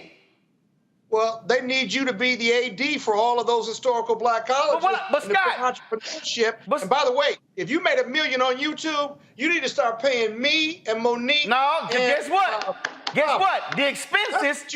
But guess what? Hold up. See right there. See, I love how black people go, because you didn't ask how much the overall expenses are. The overall expenses are 2.4. Hold up. The overall expenses. Hold up, Scott. Scott. The overall expenses are 2.4 million. Hello. See, so that's nice and cute. That's nice and cute. But the overall expenses 2.4 minus that 1 still leaves you $1.4 million. Can I get a jacket, maybe? Could I get a jacket and a hat? Well, first of all, I I got your hat over there, and I got it in black and gold. But the thing we're walking through here, Monique, that jumps out. And oh, by the way, I did invite the SWAC folk to the show because I do want them to explain this whole deal. And this is what let's see, I'll blow it up. They sent me here. I'm just gonna read it. It said, I hope this is from Commissioner McClellan. I hope this email finds you in good spirit. No. They said, hold on. This is from Andrew Roberts, head of communications. He says, I hope this email finds you well. We are currently out of the office in preparation for the upcoming 2022 SWAC Outdoor Track and Field Championships scheduled to begin tomorrow. We respectfully decline at this time. Okay, that's fine. So, but I still would love for them to come on because I got a lot more questions because the thing for me, Scotty, let me come back to Monique. The thing for me, Scotty, that still I'm unclear about again is how can the SWAC say you cannot sign outside deals when right now Florida A&M has a signed deal with Peak Sports. Southern University has a signed deal with another company right now. But here you have Black-owned Urban Edge. They come in, give Grambling a challenge, and then say, you can't. I don't understand. I don't understand the difference. Because SWAC has... Hold on, Scott. Scott, I'm talking to Scotty. Hold on, Scott. Scott, chill. I'm going to Scotty. Scott, be quiet. I'm going to Scotty. Scotty, go. Hey, appreciate it. There is really no difference. This is the thing for me, right? Is that SWAC used to be under the whole Russell deal, right? And now each school is allowed to independently do their own uniforms. So that's okay. So you can make independent deals when it's okay here and there. My thing is, and going back to a point you made earlier, you have to have leverage, right? When you don't have any leverage to ESPN and you're not having anybody else bid for your stuff, you're going to take what you can get. So if you don't have a channel of your own, and I've been preaching this since day one, since I came and I started covering the SWAC, if you don't have something of your own to say, hey, that sounds nice, but we can do bad all by ourselves, then you're just going to take whatever the deal comes to you. So when you have schools like FAMU and Grambling looking to get more out of their brand, because their brand is hot right now, you have Hugh Jackson there, you have Willie Simmons killing it at FAMU, you have Dion down at Jackson State. These brands and schools are hot now. So they want to capitalize on every opportunity. They do not want to get locked in to a 10-year deal. I have a business advisor, his name is Mr. Campbell. He goes to FAMU. He says it doesn't make sense to sign any deal over 5 years because technology changes too fast. So why would you lock yourself into something so long, 5 years, 6 years, 7 years, and you can't come back to the table and ask for more? So for me, if you're going to allow teams and schools to do independent deals with shoes and Adidas and uniforms and marketing and all this stuff, why does the commissioner have the full autonomy when it comes to media? And in my personal opinion, you want your name in the papers. That's what you want. You want your name in the papers. You want to say, I made this deal, I did this deal. But in the end of the day, everybody wins if FAM and Graham and Jackson State can go out and do their own thing and come back and give money back to the conference. All right, so I'm just going to play a little bit of this here. And I don't know why Instagram doesn't allow you actually to now blow up your full video. I'm going to play this before I go to Monique. So here's a video of Coach Deion Sanders going to visit Mississippi Valley State, a public university. Play this. Dancy of Mississippi Valley State that I was going to pull up, and guess what I did? Pulled up, surprised my dog. Yeah, met his whole entire staff. I got to kick it with him, talk to him, showed me his training room, showed me the equipment room, showed me all kind of rooms, and then we went out to that place I was injured, I was in the hospital, I wasn't able to make it to this game, but it was a tough game, it was a great game, and he talked to me about some of the trials and the tribulations that they have at Mississippi Valley State, amongst others. And I asked him, where's the practice field? You showed me the game field, where's the practice field? I said, shouldn't it be like right there? He said, no, we have tennis courts there, but I'm gonna take you there. I said, what do you mean take me there? It's about a mile away from our complex. So I'm like, is this Children of the Corn or the practice field? Hold on, go back to that. You got to be kidding me. Hold on. You mean to tell me, stop the darn tape. This is the practice field? All right, we got to do something about that. Also, he took me and showed me around the campus, which was a wonderful, beautiful campus. Then he showed me the locker room right, that so Monique, we were he sat in. there and talked about this. First of all, this is a state school. So the alumni at Mississippi Valley State should be putting pressure on the state to improve their facilities. That's first. Dion said, hey, we're going to sit here. He's trying to get folks to come out, and give money, raise money, which I absolutely support. But you have that as well. This is what I'm talking about here. What I'm talking about is all this back and forth. Our schools should be in a much better position when it comes to monetizing the content. And Monique, I'm literally talking to people at these schools who don't even know what's in the contracts. Literally. And I'm like, well, I see why you ain't getting no money. Because you don't even know what's in the deals. But I thought you said you didn't know what was in the deal. No. That was the ESPN deal. What I'm talking about is, here's a perfect example. Go to my iPad. This is a company that's called CLC. They handle the licensing deals for significant number of universities. I'm talking major schools. So here's a list of their clients. And I'm talking about, like, you just type it in. My understanding, they've got about 20 or 30 HBCUs. So these HBCUs actually pay these folks to actually go out and handle it. So you see, I could type in Florida A&M, and so I could search for them. I could search for others as well. They handle all their licensing. These schools are paying. So when Urban Edge Networks did the deal for the car, where they wrapped that NASCAR car with Florida A&M's likeness, the deal wasn't done with Florida A&M. The deal was done with COC.com. But if you look at the stories that are done about the athletic director being forced out, it's, the university says he was signing deals without their knowledge, and they were unaware of this car being wrapped because they didn't have to talk to you. COC handles that stuff. So did brother lose his job? Why did brother actually lose his job when the deal is actually with COC?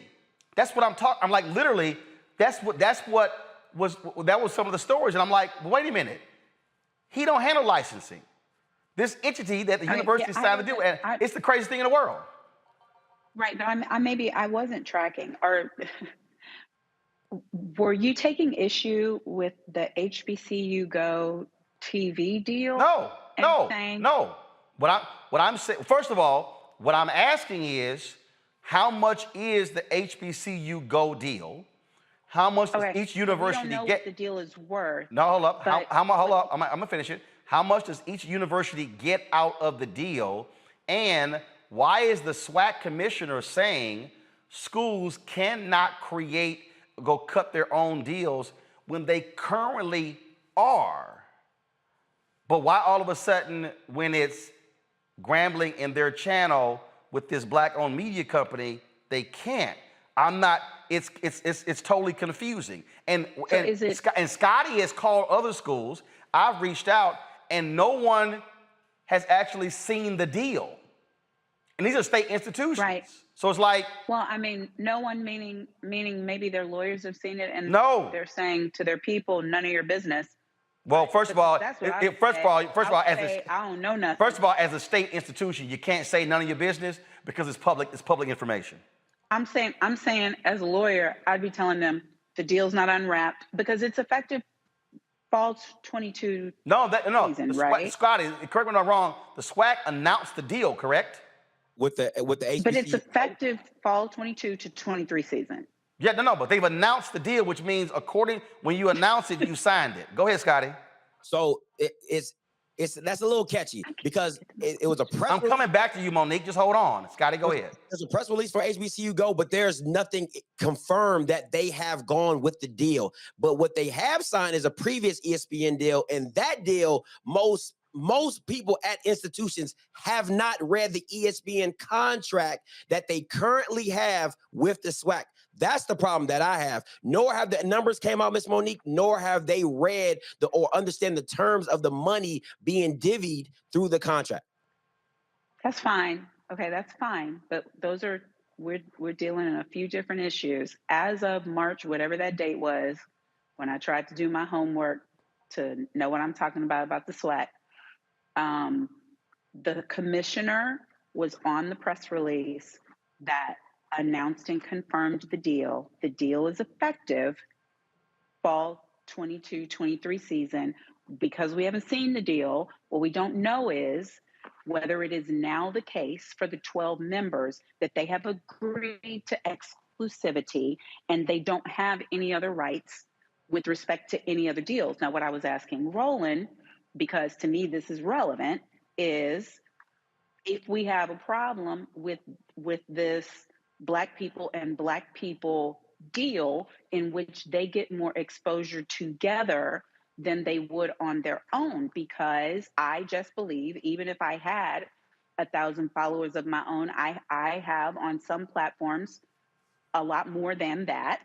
But if I had an opportunity to partner with an upstanding Black business like Black Star Network that has more followers than I do, I'm thinking Roland wouldn't say, no, we don't want your business. Start your own, because you can have your own and you can go with your 1,000 followers and you can make your own money. It might be that me and Scott and Robert and whoever else, we'll pull in Tiffany, Avis, however many people, and we'll collectively have, I don't know, 100,000, 200,000, maybe 1 million people, and we would partner with a network. And so I'm just trying to find out why that's wrong. No. What we really want is the details of the deal to ensure that as Monique comes in the deal, I'm getting my fair share because I receive government funds and therefore I have to show everybody my underwear. It's because I get Monique. No. Here's what we're trying to understand. We're trying to understand.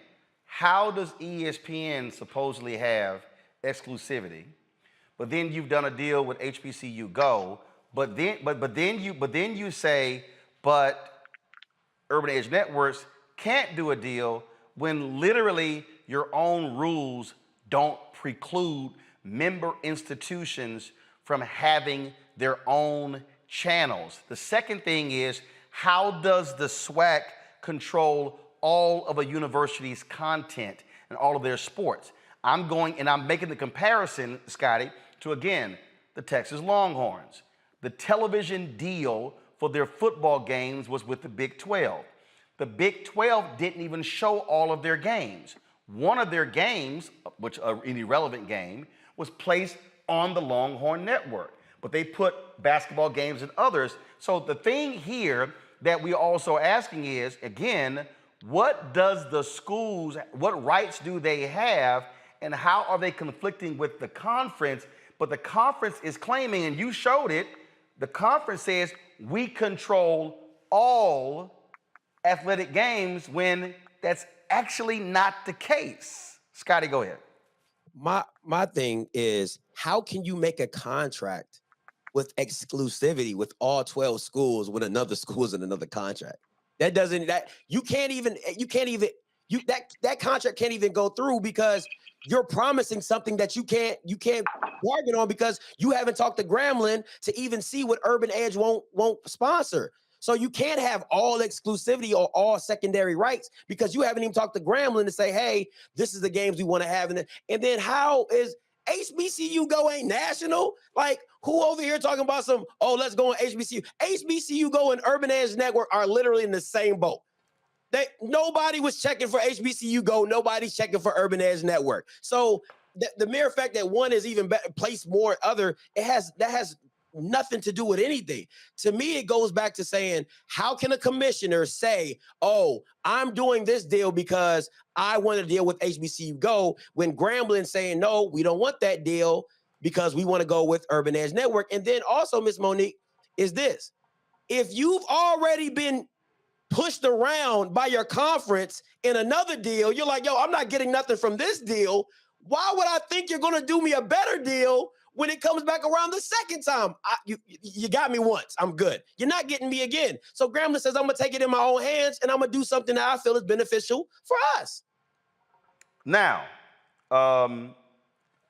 what I'm laying out here, Robert, and especially, and look, I guarantee you, lawyers will be involved in the Florida A&M situation. Even that's still confusing. Why did the athletic director leave? And then we're hearing, oh, well, he signed the deal and we weren't aware. But there's a signed contract with the university president's signature on it. So they were kind of aware of the deal. And in fact, if the deal they signed said that Peak Sports, they've got our digital rights, which means that Peak Sports can go out and sign a deal with anybody they want to for digital rights. Peak Sports also, by the way, is not a black-owned company. Just want to let y'all know that. So it's like, wait a minute. So Peak Sports has a signed deal. Scotty, go ahead and pull it up. With the university president, general counsel, athletic director, but now he couldn't actually do it. I mean, you see it right here, y'all. This is the deal with Peak Sports. Signed January 14, 2021. You see right here, Peak Sports. You see the president. You see the athletic director. You see the VP for financial administration. These are all their signatures on the deal between FAMU and Peak Sports, which means that HBCU, Urban Edge Networks, didn't have to go to FAMU to get that car wrapped with Florida A&M because of Peak Sports or collegiate licensing. And I'm gonna go back. Y'all, collegiate licensing is with them. I'm gonna show you in a second, just hold on. I'm just gonna show you, and again, y'all, this is just for me. Here's the deal. This is what went national, right here. You see right here, this, I'm pulling up, let me see, I'm trying to close this. I don't want this ad to show. So you can actually see the car, okay? But give me 1 second, I'm gonna pull up another site. So this here is the car, the Florida A&M wrapped car, okay? That's it right there. That was the car that all of a sudden caused this thing to blow up, and folks were like, oh my God, Florida A&M were claiming they weren't aware of this car. Well, they didn't have to talk to y'all because they literally could go to collegiate licensing, who, Robert, they've already given the rights to negotiate deals like this. So, Roland, I got two points I want to make. One, kind of cycling back to Monique's point, I think it's a good idea. You should give each of us a show on the network where we can do our own thing. Monique has a big following. Scott got a following. Since we're pulling down millions and whatnot, I feel like we should get cut in. I noticed you didn't bring up the expenses, but go ahead. Hey, look, we'll get to the expenses. I noticed y'all don't want to talk about the expenses. I love when Negroes want to discuss revenue, but they never want to discuss expenses. Look, this is no additional. Remember, Roland, go to my YouTube page right now. You can pull up 1,300 videos. We got this. We're going to negotiate thereafter. Hold up, how many subscribers you got? I think like 2,100. So. But, hold up, right there is what. So your ass got damn near as many videos as subscribers. Look, I know. Look, the people love me. We've been. No, the people don't love you if you got damn near as many subscribers as videos. I get this voice to the people. More people need me. They need more of me. They need more of this every day, all day, all up in there. And how you, Monique, and Scott are talking is how Negroes have the average of one employee because they ain't got proper revenue. But go ahead.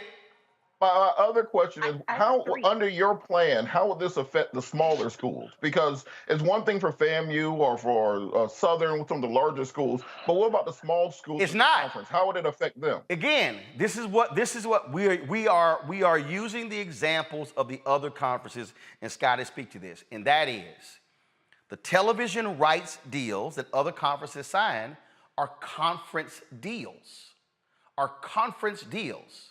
Okay? So that's the conference deal. But the universities can do their own thing. Texas A&M can create its own digital network and derive revenue from its own digital network that ain't got nothing to do with the SEC. It is allowed. It is happening. What's happening at Jackson State right now with Dion, y'all didn't see the new locker room at Jackson State? That ain't SWAC money. Whoa. That's Dion going out, bringing in sponsors, bringing in revenue.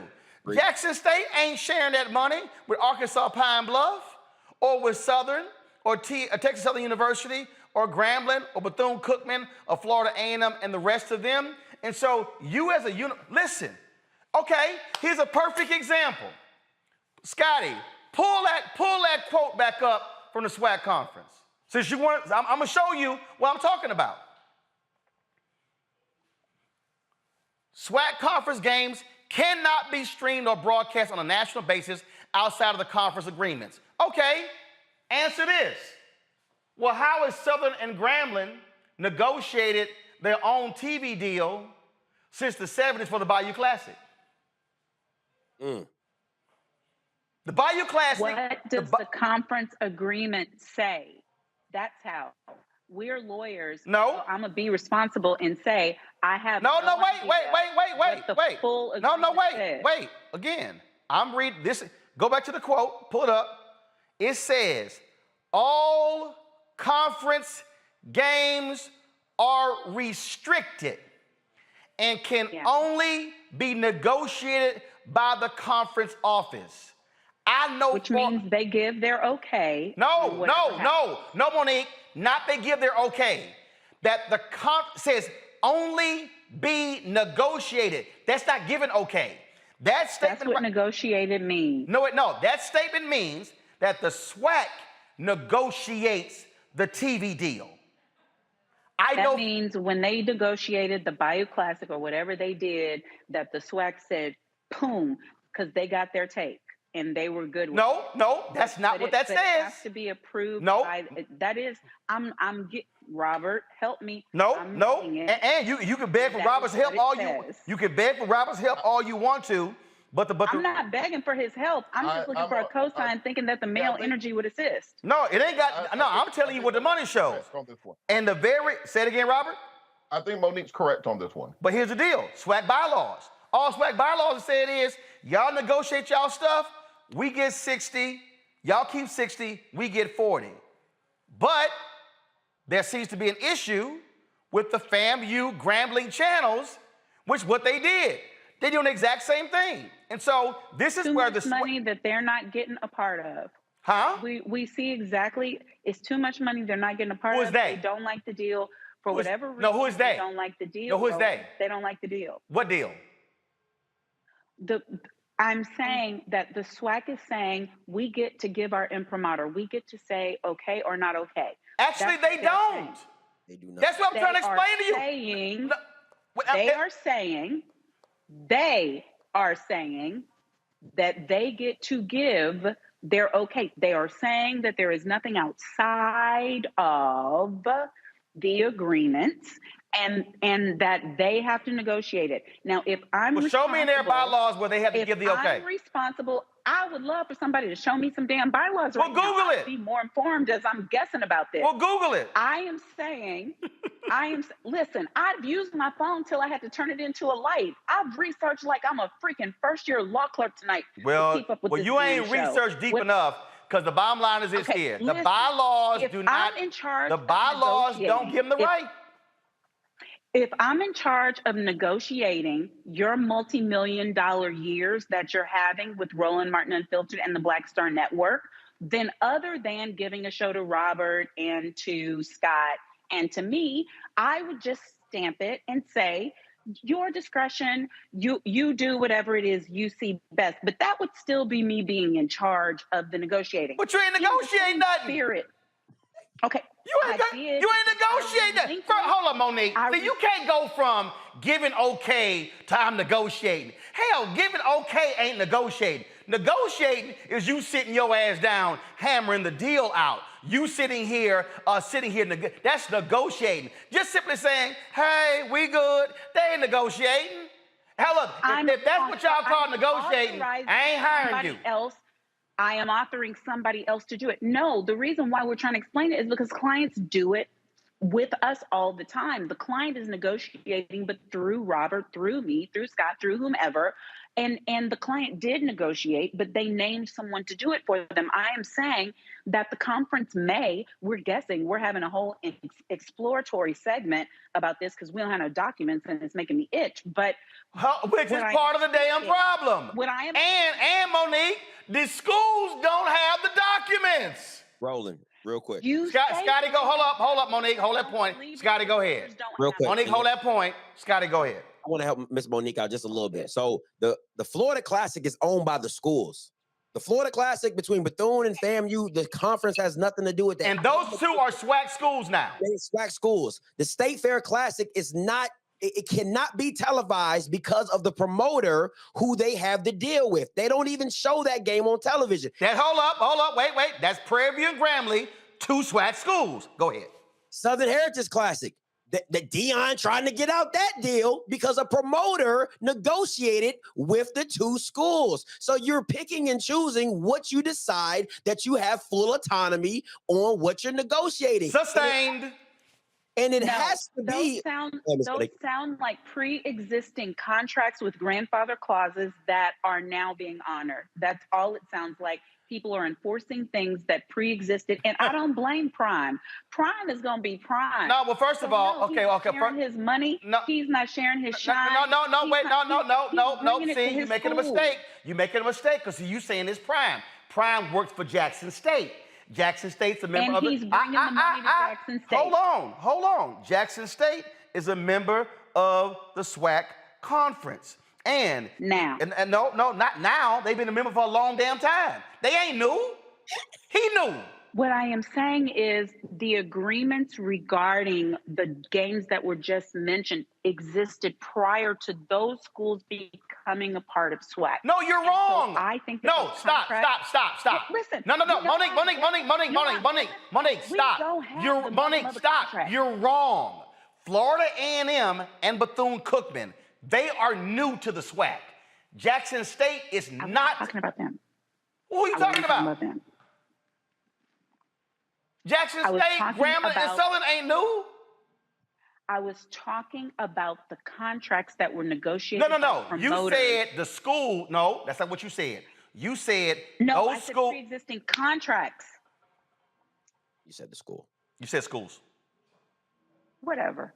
You did say schools. I'm trying to tell you. Okay, if I said schools, I was wrong. What I meant is pre-existing contracts by the promoters. But hold up. But how is it pre-existing contracts when they were in the SWAC when the contracts were negotiated? You know what, Roland? How the hell would I know when you got me on here talking about this bullshit with no contracts? And that's the damn point we've been trying to tell you. The problem here is that we started. Monique, hello, guess what? Lightning just hit you in the head. We started. And I asked for documents for an hour now. Monique, we started the whole conversation off at the biggest problem here is you do not have enough transparency. Schools are in the dark. They don't know what's going on. You don't have the clarity. So you say, y'all good, but y'all not. Y'all good, but y'all not. Y'all good, but y'all not. And all we're saying is you might want to shed some light on this so there's clarity. Scotty, you get the last word. Listen, Ms. Monique, you can do a FOIA request for me. I've been trying to do some FOIA requests all week long. Listen, I would love to talk to you offline. I'd be happy happy to, Scotty. Well, Monique, fine. I'm going to send you Scotty's email because he hit Jackson State with one. They told him he wasn't specific enough in his FOIA request. And when he comes back, we can put the FOIA request on the screen. Okay, hold up. Good. Y'all can talk offline. Scotty, finish your point. Listen, my point is this. The SWAC, and it's something that Mr. Martin said on my platform, you already have a foundation. You've already have a base. You've been doing this for so long. These schools have been established for hundreds of years.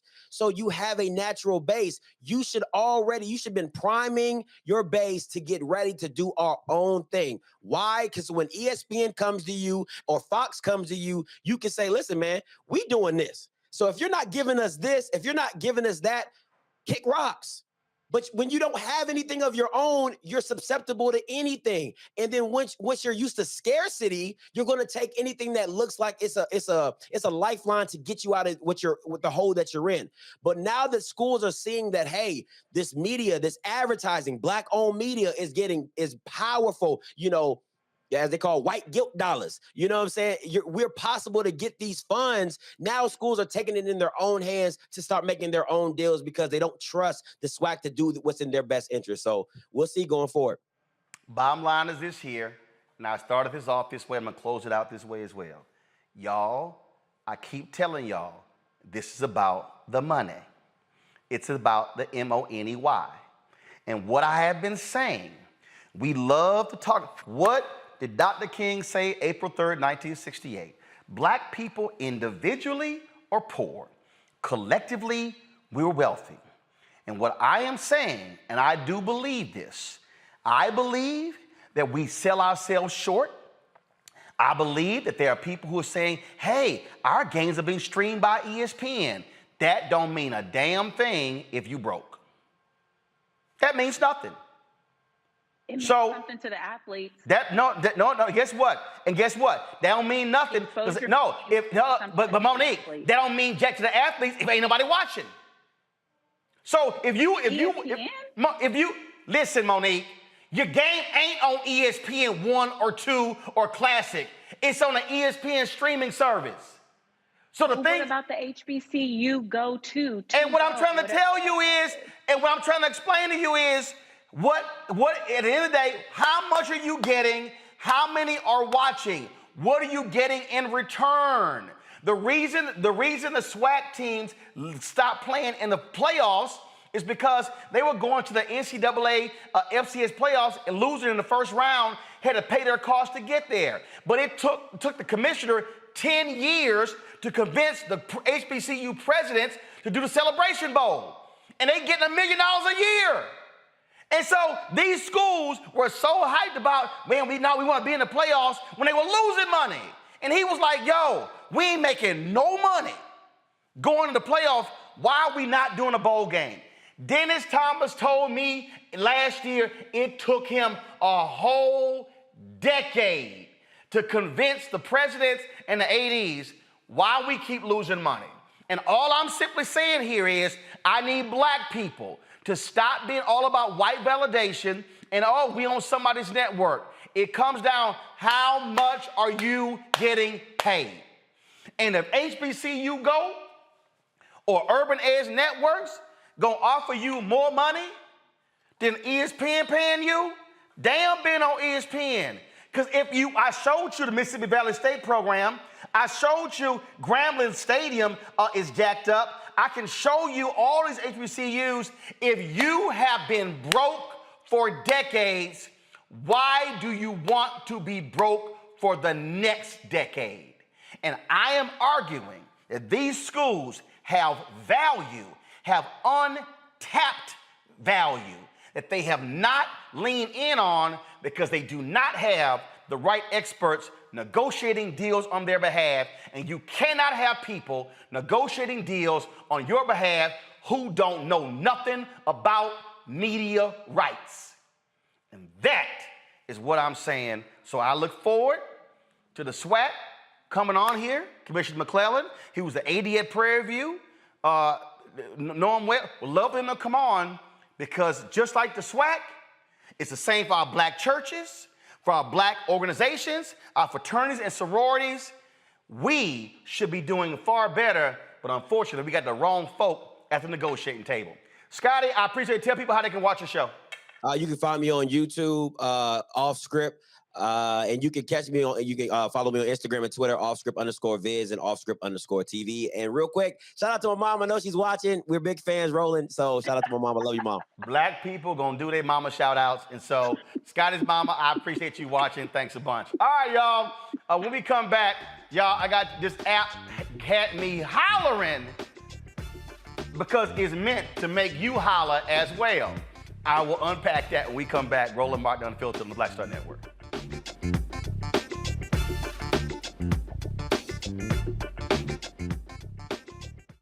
When I first moved to LA, me and Joe lived together, right? And that was a big blessing because I didn't have to worry about paying rent. You know, out here struggling, doing my thing, and that was a big help. And then when I moved out, I think that's when I saw the division because I think Joe felt like I didn't need him anymore. And it wasn't that. It was like, I'm a grown-ass man, 2 grown-ass men. But actually, that is true.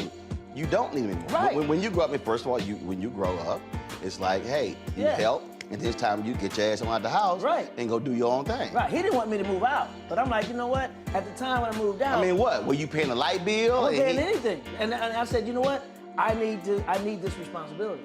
It's gonna make me work harder in my career if I know I got rent to pay, I got bills to pay. I was paying a cell phone bill, that was it. No, but Joe was treating me like a little butler, because I'm telling you, I was like Benson. I'm telling you, man. Please fetch me some water. He was using some Jedi mind tricks. Yo, man, you still make them good grilled cheese sandwiches you made when you was little? No, you don't. You know, next thing I'm at the stove, flipping, and then it dawned on me, trick me again, got me again.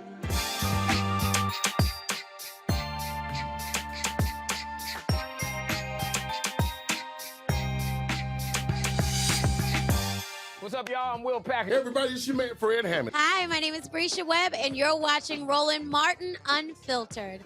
Well, I like a nice filter usually, but we can be unfiltered.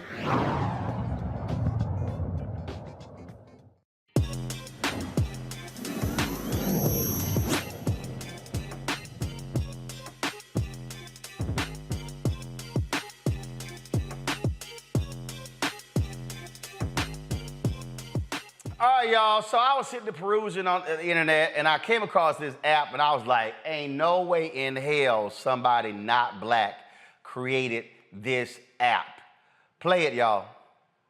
I want you to know tonight that no matter what you're dealing with, if God can get glory out of your situation, it lets you know that God can trust you at the end of the story. That's why Paul picks it back up in the 28th verse. And we know that all things, they work together for the good of them that love God and to the called according to his purpose.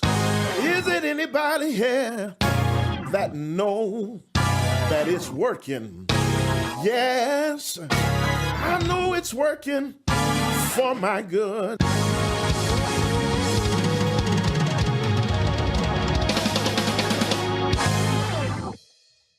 So I was like, was this like satirical? No, that thing is real. Y'all, musician Carlton Whitfield understood the assignment when he created the app Triggerz, which can put an entire orchestra at your fingertips. He joins us now from Atlanta.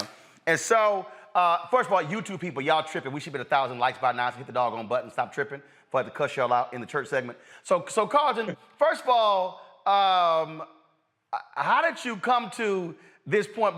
Because one, we all know when preachers start hooping, first of all, some get mad when the director missed the cue. And so some start the music too early, some are late, so you can see the hand signals where they're like, stop it, like, or looking like, come on. This here, you control the whole thing yourself. Right. Yes, sir. Yes, sir. You know, honestly, this whole idea came from me when I used to play for my dad's church ever since I was like 5 years old. I got a little older and I moved away. And because I'm from a small town where there aren't any musicians, I actually created this for my dad. It was really just supposed to be just for him. He would call me sometimes. He'd be like, son, you know, I need tracks. You know, I would send him tracks, or I need this kind of song for this week, and I send him a song. But one day he was like, son, what do I do when I'm preaching? I don't have anything, you know, for when I'm preaching. You know, I like to be backed up while I'm preaching. And so I just went to work and I came up with this app for him. This is actually something that was in my mind when I was 17 years old a while ago. And I just never thought it would actually, you know, I would actually think of it again and like, man, that would actually work for him. And so I created it for him. He had it, testing it on his phone. And I just kind of was just happy with that. I wasn't really worried about releasing it. I was actually scared to release it to the world. And it actually sat in my back end on the App Store for 6 months before I even considered putting it out. So, yeah, I'm just a musician, and I just put what I know my dad would like into the app. And so that's where it came from. Now, I'm on the App Store right now. Go to my iPad. So I see Whoop Triggerz, and I see Whoop Triggerz Plus. What's the difference? Right. Well, first off, we call it Hoop Triggerz. I know it looks like. I'm sorry. Well, yeah, because Hoop. I mean, I'm looking at HOOP. But go ahead. Yeah. So Hoop Triggerz. So the Hoop Triggerz was the first version we came out with. It's a one-time purchase, right? And so you get things like backing up the preacher. You get some music for altar call and some shout music, stuff like that. But with Hoop Triggerz Plus, you will get like more. It's a subscription. It's it on goes. We add stuff to it daily. We add stuff to it weekly, monthly. It's a lot more songs, a lot more things you can use while you're preaching, and it just never ends. So we continuously add all the time. Somebody in the chat room said this is needed, especially when a choir come in on the wrong key.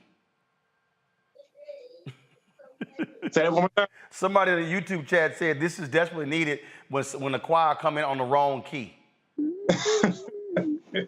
But you know, I have background vocals on there too, so that's probably what they're talking about. This, you know, my app now has songs with background vocals, full bands, the whole nine. You can literally run a whole service from your iPad. Either the person that's preaching can do it, or sometimes, you know, everybody's a musician now with this app. You know, the sound person in the back is running it. I've had little kids running it for the pastor.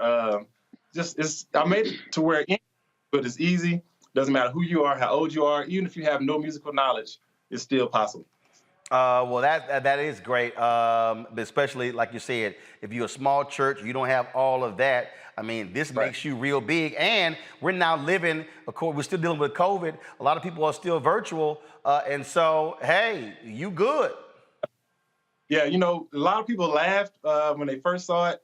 I'll never forget. I was scared to release it, and exactly what I was scared of did happen. People laughed. They talked about me. They really talked about me. But then when the pandemic hit, it seemed like things changed. You know, people couldn't go to church. They couldn't, the bands couldn't rehearse, or they just wasn't, they were doing everything online. And so this app really, really aided people during the pandemic.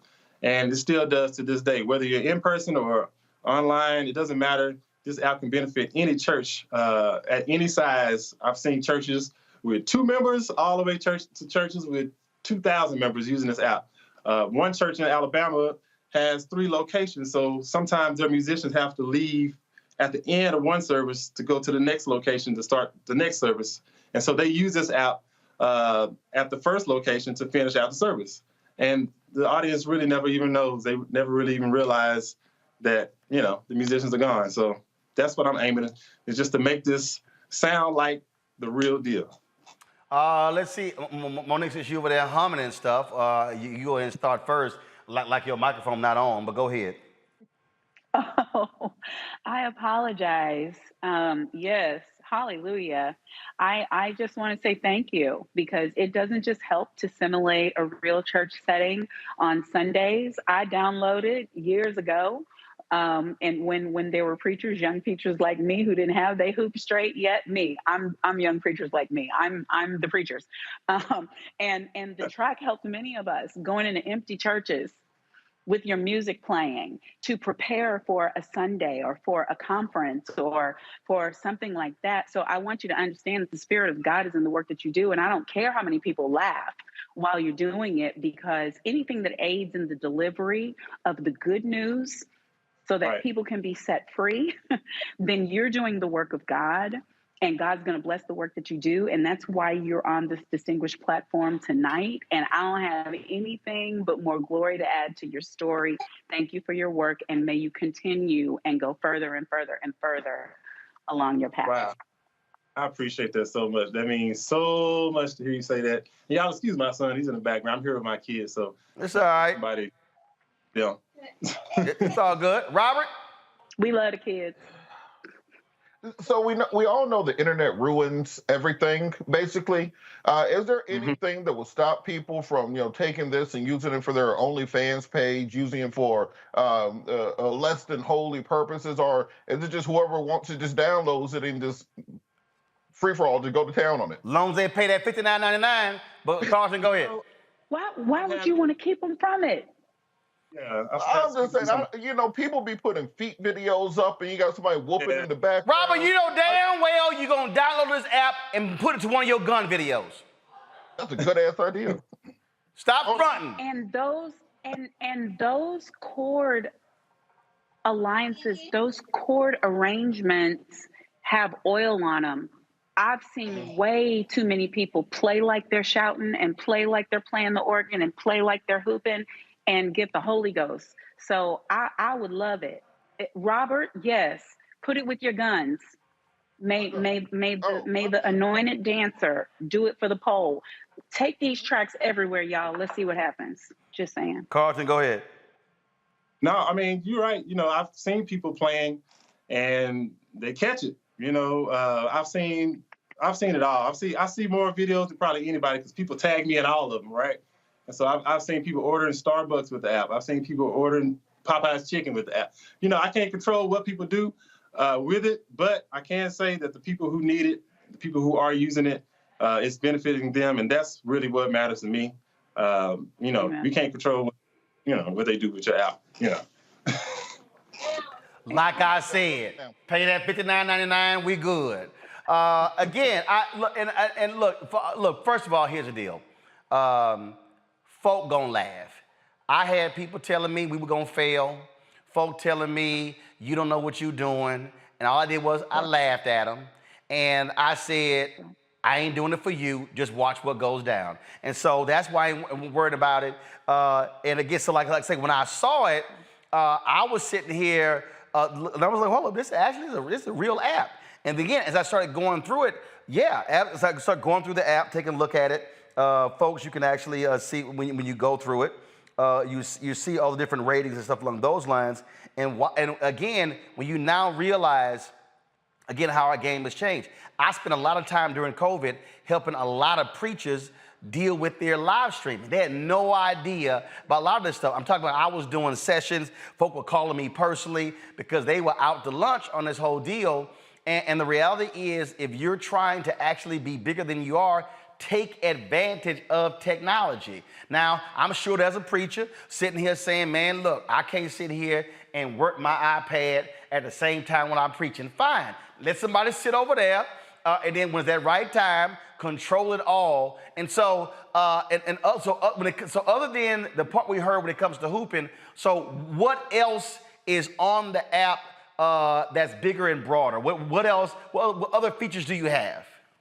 Okay, so yeah. Shout music. So aside from, people always used to ask me, what happens if they start shouting, right? So we have different shout musics on there that people can use, and it's not just like you just play a track and it's just over. This is you can actually control the intensity of the music. You can change the sections. You can go back to different sections. It doesn't end until you end it, and so it makes it feel like it's an actual musician playing. Also, a lot of people ask me, well, how do I know what key the preacher is preaching in? Like, how do I even know? If I don't know anything about music, this app can actually detect the key that the preacher is in for you.